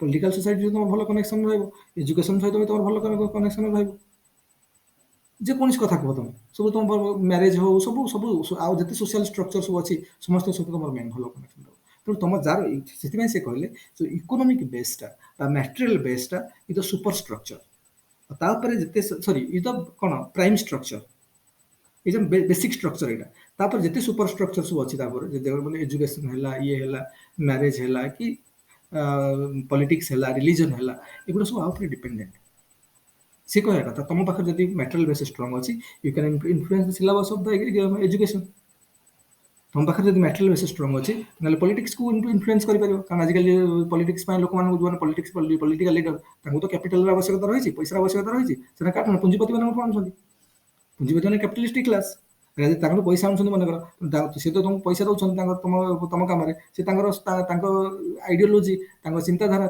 थिंकिंग्स गुड़ाक तुम जो पॉलिसी मेकिंग रिफ्लेक्ट करेंगे जो जिन सोसाइटी रोचे भी एमती काल्मार्क्स जहाँ कहते एकदम से खराब माने भूल कथा नुहे वन ऑफ द पर्सपेक्टिव से कौन जिन देख सोशियोलॉजी रे कौन एक्सप्लेनेशन परफेक्ट नुह कि कौन एक्सप्लेनेशन रंग नुहे that is one of the way गोटे दृष्टिकोण मात्र सोशियोलॉजी में किसी एक्सप्लेन करवा कौन नहीं परफेक्ट आंसर बोली कहबन कि सीटा पूरा सत बोली आम कहीपर कि पूरा मिछ भी नुहे बुझुछ ना सेटा हूँ गोटे दृष्टिकोण मात्र गोटे पर्सपेक्टिव बोली तेणु गोटे पर्सपेक्टिव ना सोसाइटी तो सी कह कथा इकोनॉमिक बेस इज द माने कौन इज द बेसिक स्ट्रक्चर तापर सब किसी डिपेंडेंट से कथा भी एटा तुम से तुमको कहूँ काल्मार्क्स आम तो मुझे नोट्स तो देवी से ठीक अच्छे किंतु तुम जो नोट्स तो देवी से ठीक अच्छे कि तुम जब टी महापात्र सार जो आम मो वेबसाइट को जीव किना किसी दरकार ना जदि भी किन भल कथा जब न कि मो वेबसाइट को जाइए केवल chapter number sociological thinkers sociological theory जो लिखाई से पढ़ा स्टार्ट कर काल्मार्क्स को बेटर बहुत भल माने क्लारिटी आउट बेटर आसो है तेणु मनकर लॉ है कि एनवायरनमेंट है रिलीजन है एजुकेशन है पॉलिटिक्स है जहाँ है एगुड़ा सब सुपर स्ट्रक्चर गुड़ा सुपर स्ट्रक्चर क्या बेस करके तो बेसिक स्ट्रक्चर हूँ किए बेसटा हूँ इकोनॉमिक बेस बा मैटेरियल बेस तेणु से अनुसार यहाँ से कहया कथा से यहाँ काल्मार्क्स कहया कथा आ जोटा भी पूरा मिछ नुहे जिन सब एनालिसिस कर गोटे दृष्टिकोण यहाँ भी पूरा मिछ बोली कहीपर आजिकल जो भी पैसा से इन्फ्लुएंस कर आजिकल जो धनिक श्रेणी कैपिटलिस्ट पुंजीपति मैंने पॉलिटिक्स को इन्फ्लुएंस कर पुंजीपति मैंने आज कौन मानकर एजुकेशन को इन्फ्लुएंस कर तुम जानी जमी बम्बे अच्छी बम्बे मानकर जो अच्छी आम धीरू भाई अंबानी इंटरनेशनल स्कूल किए पढ़ुचे आम श्रेणी आम जो गरीब श्रेणी लोक मैंने poverty line below poverty line middle class किए पढ़ुचे कि अपर क्लास जितक सब पाठ पढ़ुन सब ता माने सोसाइटी भितर से इन्फ्लुएंस बेसी अच्छी से क्वालिटेटिव भल इंस्टीट्यूशन मिली देखिए आम ये जो गरीब घर जार ट्राइबल पीपुल जार किसी ना सी आम जो ग्रामांचल आम ट्राइबल एरिया जो स्कूल सब अच्छी गवर्नमेंट स्कूल से पाठ पढ़ुन ना से स्कूल किसी क्वालिटी अच्छी ना से एजुकेशन किसी क्वालिटी अच्छी ना पाठ पढ़ुवा टीचर मान किसी क्वालिटी अच्छी तेणु से भीतर जो स्टूडेंट पाठ पढ़ुची से केमी आगे जीव सब मन रखी था डेवलपमेंट आम पढ़ुले कौन chapter number 1 home science paper 1 section भी चैप्टर नंबर 1 में कौन पढ़ुले जे डेवलपमेंट दुईटा जिन रेस्पॉन्सिबल गोटे जेनेटिक्स आ गए एनवायरनमेंट जोटा प्रति वर्ष होम साइंस वाला पचार वर्ष पचारे तेणु जदि से दुईटा इन्फ्लुएंस रोचे खाली तो आम मनकर जन पाखे बहुत प्रचुर ज्ञान अच्छे जीन अच्छे बहुत टैलेंटेड बहुत स्किल ये कि तुमको प्रॉपर एनवायरनमेंट न मिलला से स्किल डेवलपमेंट केमी हो तो डरमांड होगी रहीगला ना बण जमी कहे ओडिया जमी कहे बण मल्ली बण मरीगला तो तुम जो स्किल अच्छे that is getting destroyed because you are not getting the proper environment for that proper environment केमी मिल ट्राइबल एरिया गोटे पिला जन्म होती तार बहुत स्किल अच्छे जीन रे से बहुत टैलेंटेड पिला जीन रे तार अच्छे जेनेटिकली ओके किंतु से जो जिन को एक्सप्रेस करने से प्रस्फुटित करने we need proper environment proper school दरकार क्वालिटी एजुकेशन दरकार प्रॉपर एनवायरनमेंट दरकार से जिन कहीं ट्राइबल एरिया से जिन कहीं रूरल एरिया ना भल टीचर अच्छा ना भल एजुकेशन अच्छी ना कौन से अच्छी किसी तो ना माने एजुकेशन जो प्रिविलेजटा काहाକୁ ମିଳୁଛି କ୍ୟାପିଟାଲିଷ୍ଟ सोसाइटी ଲୋକମାନଙ୍କୁ ମିଳୁଛି, ସାଧାରଣ ଲୋକମାନଙ୍କୁ ମିଳୁନି, ପ୍ରୋଲେଟାରୀ ଲୋକମାନଙ୍କୁ ମିଳୁନି। କିନ୍ତୁ ଏଇ ଜିନିଷକୁ ଆମେ ଫିଲ୍ କରିବାନି। ଆମେ ଯେଉଁମାନେ ସବୁ ଅଛେ ଏଠି ଯେ ଆମ ଭିତରୁ କାହାର କାଲି ପରିଶ୍ରମ କରିକି କେମିତି କ'ଣ କରିକି ଆଏସ୍ ଲାଗିଗଲା, ଆମେ ନିଜକୁ ଗୋଟେ ଅଲଗା ଫିଲ୍ କଲେ, ଡିଫରେଣ୍ଟ ଫିଲ୍ କଲେ। କିନ୍ତୁ ସବଜେକ୍ଟିଭ କ୍ଲାସ୍ କନସେନସସ୍ଟା ଯେଉଁ ଆସିବା କଥା ସେଇଟା ଆସୁନି। କାଲି କାହାର କ'ଣ ଟିକେ ହେଇଗଲା ତ ଲୋକ, କାରଣ ଆମେ ଦେଖିବୁ ପ୍ରାୟତଃ ଗ୍ରାମାଞ୍ଚଳରେ ଯାଇକି ରହିବ, କୋଉଠି ତମେ ତ ସମସ୍ତ ଗାଁ ଅଞ୍ଚଳର ପିଲା ହେଇଥିବ ଜାଣିଥିବ, ଯାଇକି ରହିବ କାଫି ଲୋକଙ୍କର ଏଇ ଫିଲ୍ ଅଛି କି ଟିକେ କ'ଣ ମିଳିଗଲା ସେ ନିଜକୁ ସୁପିରିୟର ଭାବିଲା। କାଲି କାହାକୁ ଟିକେ କ'ଣ ଗୋଟେ ଚାକିରି ବାକିରି କୋଉଠି ଗୋଟେ ମିଳିଗଲା ସେଠି ନିଜକୁ ସୁପିରିୟର ଭାବିଲା। କିନ୍ତୁ କଥା ହେଲା ସେଇଟା ନୁହେଁ, କଥା ହେଲା ତୁ ବି ଏକ୍ସପ୍ଲୋଇଟେଡ୍ ହେଉଛୁ। ସେ ଜିନିଷଟା ଏବେ ବୁଝିପାରୁନାହାନ୍ତି ମାନେ। ତେଣୁ ଏଥିପାଇଁ ଏଇଟା ନ ହଉ, ତେଣୁ ନିରନ୍ତର ଭାବରେ ଯେଉଁ କ୍ୟାପିଟାଲିଷ୍ଟ ସୋସାଇଟିର ଲୋକମାନେ ଚାହୁଁଛନ୍ତି ଯେ କ୍ଲାସ୍ ଇନ୍ ଇଟସେଲ୍ଫ ନ ହଉ, କ୍ଲାସ୍ ଇନ୍ ଇଟସେଲ୍ଫ ନ ହଉ, କ୍ଲାସ୍ ଫର ଇଟସେଲ୍ଫ ନ ହଉ, କ୍ଲାସ୍ ଫର ଇଟସେଲ୍ଫ ନ ହଉ, କ୍ଲାସ୍ ଫର ଇଟସେଲ୍ଫ ନ ହଉ। ଗଭର୍ଣ୍ଣମେଣ୍ଟ ବି ସେ କଥା କରୁଛି, କିନ୍ତୁ ଗଭର୍ଣ୍ଣମେଣ୍ଟ ବି ଆମର ମନେକର ଦେଖିବ ଗଭର୍ଣ୍ଣମେଣ୍ଟ ବି ଯେତେବେଳେ ଦେଖୁଛି ବହୁତ ଏକ୍ସପ୍ଲୋଇଟେସନ ବଢ଼ିଯାଉଛି, କିଛି ଗୋଟେ କରିବାକୁ ପଡ଼ିବ। ଲାଗିଲା ବର୍ତ୍ତମାନ ଲଗେଇ କ'ଣ ଯେଉଁ ଆସିଲା କ'ଣ ଆମର ଯେଉଁ ଆସିଛି ବିଜୁ ପଟ୍ଟନାୟକ ସ୍ମାର୍ଟ କାର୍ଡ, କ'ଣ ବିଜୁ ସ୍ୱାସ୍ଥ୍ୟ କଲ୍ୟାଣ ଯୋଜନା, ମନେକର ବିଜୁ ସ୍ୱାସ୍ଥ୍ୟ କଲ୍ୟାଣ ଯୋଜନା ସରକାରଙ୍କୁ ବର୍ତ୍ତମାନ ଫିଲ୍ ହେଲା ଯେ ବର୍ତ୍ତମାନ ହେଲ୍ଥ ପୁରା ଡେଷ୍ଟ୍ରୟ ହେଇଗଲାଣି ପୁରା। ଯାହାର ପଇସା ଅଛି ତ ସେ ଭଲ ପ୍ରାଇଭେଟ କ୍ଲିନିକରେ ଭଲ ଡକ୍ଟର ଆକ୍ସେସ୍ ପାଇବ, ଆଉ ଯାହାର ନାହିଁ ସେ ମରିଯିବ। ତାର କ'ଣ କରିବ? ଗଭର୍ଣ୍ଣମେଣ୍ଟରେ ତ କିଛି ନାହିଁ ସୁବିଧା। ତେଣୁ କ'ଣ କରିବ? ଯଦି ସେ ସିଭିୟର ରୋଗ ଗୋଟେ ହେଲା ଯୋଉଠି ଲକ୍ଷ ଲକ୍ଷ ଟଙ୍କା ଖର୍ଚ୍ଚ ହେବ, ସେଇଟା ମାନେ କ'ଣ କରିବେ? ତେଣୁ ଯଦି ଏଇଟା ଯଦି କିଛି ଏବେଠୁ ଯଦି କିଛି ସଲ୍ୟୁସନ ନ କରିଦିଆଯାଉଛି ତ ଆକୁମୁଲେଟ୍ ହେବ, ଆଙ୍ଗର ଆକୁମୁଲେଟ୍ ହେବ ସୋସାଇଟିରେ। ଆଙ୍ଗର ଆକୁମୁଲେଟ୍ ହେଇ ଗୋଟେ ପଏଣ୍ଟ ଆସିବ, କ୍ଲାସ୍ ଫର ଇଟସେଲ୍ଫ ହେଇଯିବ। ସମସ୍ତେ କହିବେ ତ ଆର ନହେଲେ ମୁଭମେଣ୍ଟ ଷ୍ଟାର୍ଟ ହେଇଯିବ, ମାସ୍ ଷ୍ଟ୍ରଗଲ ଷ୍ଟାର୍ଟ ହେଇଯିବ। ତ ଟପଲ ଡାଉନ୍, ଷ୍ଟ୍ରକ୍ଚର ଟପଲ ଡାଉନ୍, ଗଭର୍ଣ୍ଣମେଣ୍ଟ ଭାଙ୍ଗିଯିବ। ତେଣୁ ସେଇଟା ନ ଆସୁ, ଗଭର୍ଣ୍ଣମେଣ୍ଟ ନିରନ୍ତର ଭାବରେ ଟ୍ରାଏ କରି ସେଇଟା ନ ଆସୁ। ସେଥିପାଇଁ କିଛି ଗୋଟେ ସ୍କିମ୍ କରିବାର ଅଛି, କିଛି ଲୋକଙ୍କୁ ବେନିଫିଟ୍ ଦେଇଦେବାର ଅଛି। ତ ତାଙ୍କ ଭିତରେ ଗୋଟେ ଏକଜୁଟତା ନ ହଉ, ତାଙ୍କ ଭିତରେ ସବୁ ଲୋକଙ୍କୁ ଯେଉଁ ମନେକର ବିଜୁ ସ୍ୱାସ୍ଥ୍ୟ କଲ୍ୟାଣ ଯୋଜନା ଅଛି, ଥୋଡ଼ି ସମସ୍ତଙ୍କର କାର୍ଡ କାମ କରିବ, କିଛି ଲୋକଙ୍କର କାମ କରିଯିବ। ଆଉ ସେମାନେ ଅଲଗା ହେଇଗଲେ ସେମାନେ ଉଠୁ ନା, ସେମାନେ କହିଲେ ଆମକୁ ତ ମିଳିଛି, ଆମକୁ ଇୟର ସୁପିରିୟର, ଆମର କାମ କରୁଛି, ସେମାନେ ଖୁସି। ତାମାନେ ଏଇଠି କ୍ଲାସ୍ ଇନ୍ ଇଟସେଲ୍ଫ କ୍ରିଏଟ୍ ହେଲା। ଜିନିଷକୁ ଏଇଟା ହେଲା ବେସିକ୍ ଥିମ୍ଟା, ତାକୁ ଯୁଆଡ଼େ ତମେ ୟୁଜ୍ କରିପାରିବ। ସେଥିପାଇଁ ତ ସୋସିଓଲୋଜି ଇଣ୍ଟରେଷ୍ଟିଂ। କନସେପ୍ଟ ବୁଝିଗଲେ ତାକୁ କୋଉଠି ବି ନେଇକି ୟୁଜ୍ କରିହେଇଯିବ, କୋଉ ଜାଗାରେ କୋଉଠି ନେଇକି ୟୁଜ୍ କରିବା। ଯାହା ଲେଖ ସବୁ କରେକ୍ଟ, ଆନ୍ସର ଯାହା ଲେଖିବ ପରୀକ୍ଷାରେ ସବୁ କରେକ୍ଟ। ଯେଉଁ ଏକ୍ଜାମ୍ପଲ ଦେଇ ଥିଓରି ପରଫେକ୍ଟ ଅଛି, କନସେପ୍ଟ ପରଫେକ୍ଟ ଅଛି, ଏକ୍ସପ୍ଲାନେସନ୍ ପରଫେକ୍ଟ ଅଛି, ଏକ୍ଜାମ୍ପଲ ଯାହା ଦଉଛ ଦିଅ। सोसाइटी बहुत घटना भाई घटुची, जेकोसी एग्जांपल आम देपर कहीं किसी फरक पड़ुनी। That is the beauty of sociology. Okay, तापर एटा देखिबा हरु हम डिस्कशन करबा, आगु जाई बहुत जिंस स्कोप मिलिबो। तापर किंतु हला जे एटा से सेमान कहले जे मोनोकोजाल एक्सप्लेनेशन, जे गोटे जिंस को केंद्रीभूत करिकि ए खाली कोन खाली मटेरियल बेस, खाली इकोनॉमी बेस टा नै करछ। एटा काइंड ऑफ डिटरमिनिस्टिक अप्रोच। जेमिति आगु हम चैप्टर 1 एबे कोन कि तुमके बहुत जिंस क्लैरिटी रे बुझा पडु नथिबो। जे हम पूरा सोशियोलॉजी रे सरी गुडा जिंस डिस्कशन करना बहुत आहुर गुडा क्लैरिटी आसीबो, कारण हम सब जिंस कहि पारुनी फुली, कारण कंफ्यूजन क्रिएट हो बोली। हम गोटे सिंगल लाइन रे कहूची वर्तमान हैला, कारण बहुत जिंस अछि आहुर जे मानकर एटा जेते माने कहले जे काइंड ऑफ डिटरमिनिस्टिक अप्रोच, गोटे मोनोक्लोजल एक्सप्लेनेशन। खाली कोन मटेरियल बेस्ड टा नै कि तुम इकोनॉमी बेस्ड टा नै सब कर, आउ किछि नाही सोसाइटी रे। तो ए माने किछटा लोक अछन जे माने हम जते परीक्षा आंसर लिखना 60 मार्क पई क्रिटिसिज्म भी लिखिबा, मनकर पढ़ला मटेरियलिज्म पढ़ला, तापर क्रिटिसिज्म भी किछ लिखिया पड़ो। तो क्रिटिसिज्म रे जानिथिला रडल्फ स्टेइनर से कहले तुम ये जो कालबाक जो कहउछन जे हिस्ट्री टा को डिटरमिन कर दोछन, जे हिस्टोरिकल इवेंट गुडा को से कहउछन आगो ये प्री डिटरमाइन थिला, माने आगर माने कोन थिला आगो हिस्ट्री थिला, मनकर आगर थिला माने प्रिमिटिव सोसाइटी थिला, तब एंशिएंट सोसाइटी हला, तब फ्यूडल सोसाइटी हला, तब कैपिटलिस्ट सोसाइटी हला।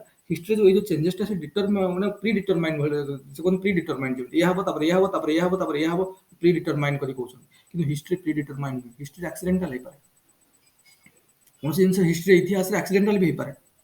तुम केबे कहि परबो जे एटा हबो, तापर सेटा हबो, तापर सेटा हबो, एम तुम केबे हेले डिटरमिन करि परबो। हिस्ट्री रे कोन हबो, सोसाइटी रे केते बेले कोन आगु चेंजेस हम डिटरमिन केमति करबा। कार्ल मार्क्स पुणी कहते जे बर्तमान कैपिटलिस्टिक अच्छी, पुणी यहाँ भीतर स्ट्रगल हम, पुणी यहाँ सोशलिज्म आसो, सोशलिज्म पुणी कम्युनिज्म आसो। सब कार्ल मार्क्स कही जाइए बर्तमान ये पहुंची आगू पुणी एगुड़ा सब हम। ताने एमाने कहवा कथा, रडल्फ स्टेइनर कहवा कथा तुम डिटरमिन केमति कर परबो history. History is not pre determined. आउ जन मार्क्स वेबर कहले जे कार्ल मार्क्स जो कहते स्टार्टिंग रु प्रिमिटिव थिला, प्रिमिटिव सोसाइटी थिला, तापर एंशिएंट हला, तापर ये हला, लास्ट को जाकी कम्युनिज्म रे पुणी पहुंची जीवो। आमर हिस्ट्री किसी एंड ना कि बिगिनिंग ना। से कहवा कथा हिस्ट्री रो किसी एंड ना कि बिगिनिंग ना कि एंड ना, आरंभ ना कि अंतिम भी ना। ये गोटे इटर्नल प्रोसेस चली तुम केमिति कहबे के आरंभ हल, तुम एंड से के आरंभ हल। प्रिमिटिव जो बोली ता पूर्व किसी नथिला ना, प्रिमिटिव स्टार्टिंग बोली तुम केमिति जानो। तापर एंड ऑफ कम्युनिटी बोल केम जानो पुनी एंड माने हिस्ट्री गोटे एंड पॉइंट भी अछि से कहया कथा हिस्ट्री भी एंड पॉइंट कोन अछि एमिति हे परबो एमिति नुहे एटा सो क्रिटिसिज्म गुडा हला कारण ई चिंताधारा एटा गोटे चिंताधारा से देले पर्सपेक्टिव देले से माने नुवा लागिवो माने ई जो थेसिस आसिला ए सब एंटी थेसिस टाइप रो क्रिटिसिज्म सब पुनी यार स्ट्रक्चर चेंज करबो रिफॉर्म करके नुवा नुवा जिंस रे पहुंचबो बुझियो ना एटा हो डायलेक्टिक्स तापर माने आ जन थिला अलान एस्टर से कहले हम जदि मन कर हिस्टोरिकल मैटेरियलिज्म हो कि ये जो मोड ऑफ प्रोडक्शन माध्यम रे तुम जो मीन्स ऑफ प्रोडक्शन माध्यम रे हिस्टोरिकल मैटेरियलिज्म जो एक्सप्लेन करा होची ये गोटे आइडियोलॉजिकल अप्रोच कहीं कारण गोटे जिन को फिक्स करदे मटेरियल ता अनुसार सब जिन चेंज हो जाए चेंज हम तो सब चेंज हो सेमिति नुहे से कहवा कथा खाली तो ये आइडियोलॉजिकल अप्रोच नुहे आइडियोलॉजिकल अप्रोच हो साइंटिफिक जिन केमती स्टडी करवा साइंटिफिक जो स्टडीटा लैक कर साइंटिफिक एलिमेंट्स गुड़ा दरकार एक्सप्लेनेशन रो लैक करुचे युक्तिवाद लाभ ये तो गोटे जुक्ति देते कि कहले कि से अलान एस्टर ये कहले जे गोटे साइंटिफिक माने एलिमेंट लैक कर आइडियोलॉजिकल अप्रोच एटा तेणु एमती बहुत अच्छे आम देखिए जब आहुरी गुड़ाए अच्छे समस्त भिन्न भिन्न कथा कहते तेणु आमको कौन है आम जिते भी कौन जिन पढ़ुन तार क्रिटिसिजम भी किसी मन रखा कि आम मुंडे तो सब मन रही आम एटलिस्ट गोटे दुटा क्रिटिसिजम दुटा कि तीन ना मैक्सिमम तीन टाइम क्रिटिसिजम समस्त मन रखी थिंकर्स ना सहित मन रखी मन रखा जिते परीक्षा पढ़ो लिखा सहित क्रिटिसिजम भी लिखा लोक क्रिटिसाइज भी केमती कर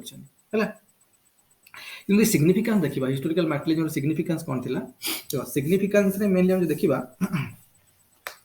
तो फर्स्ट टाइम हिस्ट्री रे गोटे ग्रोथ और डेवलपमेंट गोटे मॉडल गोटे सीक्वेंस क्रिएट है लोक आगुरी केमी कौन है जिन कारण लोक आगुरी ब्लाइंड बिलीफ थे रिलीजन माने जो ब्लाइंड रिलीजन माने ब्लाइंड फेथ जो काफी एनगल्फ कर रखी सोसाइटी को तेणु गोटे सिक्वेन्शियल जो सिक्वेन्स गोटे सोसाइटी जो डेवलपमेंट और ग्रोथ जो सिक्वेन्स रे सिक्वेन्शियली जो गोटे सिक्वेन्स रे ही फास्ट ये देले तो ये जो one of the significant step गोटे फर्स्ट टाइम सोसाइटी को गोटे सिक्वेन्शियल अरेंजमेंट रे बा सिक्वेन्शियल डेवलपमेंट और ग्रोथ स्टोरी को से एक्सप्लेन कले आ गोटे हम देखिए जदि जे एटा गोटे सोसाइटी गोटे न्यू इनक्वारी न्यू मेथड है कि गोटे जो गोटे हाइपोथेसिस कला जोटा कि डेवलपमेंट आउ कहीं डेवलपमेंट होची कहीं डिक्लाइन होची सोसाइटी रो तार गोटे एक्सप्लेनेशन तो आसिला आगु एभला गोटे एक्सप्लेन कर नथले वाला कहीं कोची मन सोसाइटी रे स्टार्टिंग रो फ्यूडल स्टार्टिंग रो प्रिमिटिव थिला तापरे एनिसेंट आसिला फ्यूडल हैला कैपिटलिस्टिक आसिला पुनी सोशलिज्म आसीबो तापरे कम्युनिज्म आसीबो ए टाइप रो बोली जो गोटे स्टेजेस ता चली छै से एटलीस्ट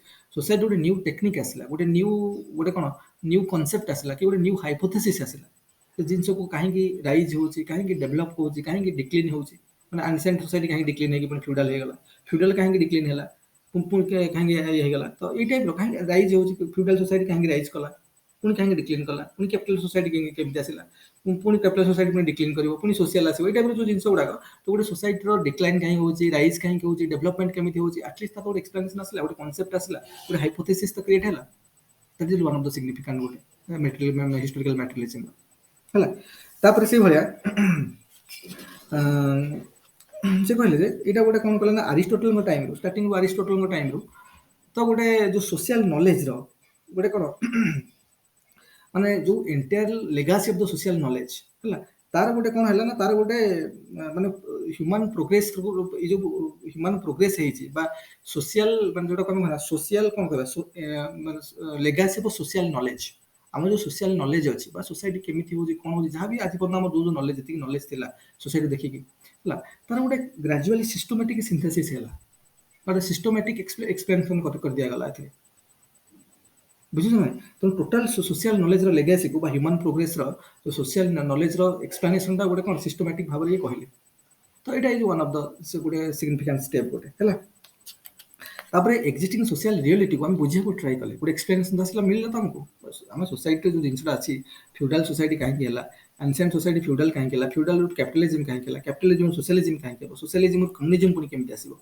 ये जो एक्सप्लेनेशन टा गोटे सोशल रियलिटी गोटे एक्सप्लेनेशन को मिलला गोटे मेथड हमको मिलगला to explain the social reality it will be one of the significant step of historical materialism एभला टिके लेखियार अछि आ किछि ना हम एभला आंसर सब लेखियार अछि सब पॉइंट कर लिखि देछि जोटा तुमको जस्ट माने रिवाइज करिया पई पॉइंट बेसिस रे हेल्पफुल हबो बाकी बुझिवा क्लास किछि मिस करिवार नै क्लास जते हम अटेंड करबा सेते बढ़िया लागेबो सोशियोलॉजी आई गारंटी यू 200 पर तो समस्त रहइबो विदाउट एनी एक्सेप्शन बहुत बढ़िया सब्जेक्ट गोटे है କିନ୍ତୁ କଥା ହେଲା ଯେ ଆମେ ଏଇଟା ଆସ୍ତେ ଆସ୍ତେ ପୁଣି ଡିସ୍କସନ୍ ଆଗକୁ କରି ଚାଲିବା। ଏବେ ମୁଁ ଆଜି ମ୍ୟାଟେରିଆଲ ତୁମକୁ ଦେବିନି କାରଣ ପୁରା କମ୍ପ୍ଲିଟ୍ ହେଇନି। ମୁଁ ସବୁ କ୍ଲାସ୍ ପ୍ରବଳ ସବୁ ଲେଖି ସାରିଲା ପରେ ସବୁ ମାନେ କମ୍ପାଇଲ୍ କରି ଲେଖୁଛି, ମାନେ ମୋ ନିଜ ମନରୁ ଲେଖୁଛି, ବିଭିନ୍ନ ଜାଗାରୁ କମ୍ପାଇଲ୍ କରି କରୁଛି ହେଲା।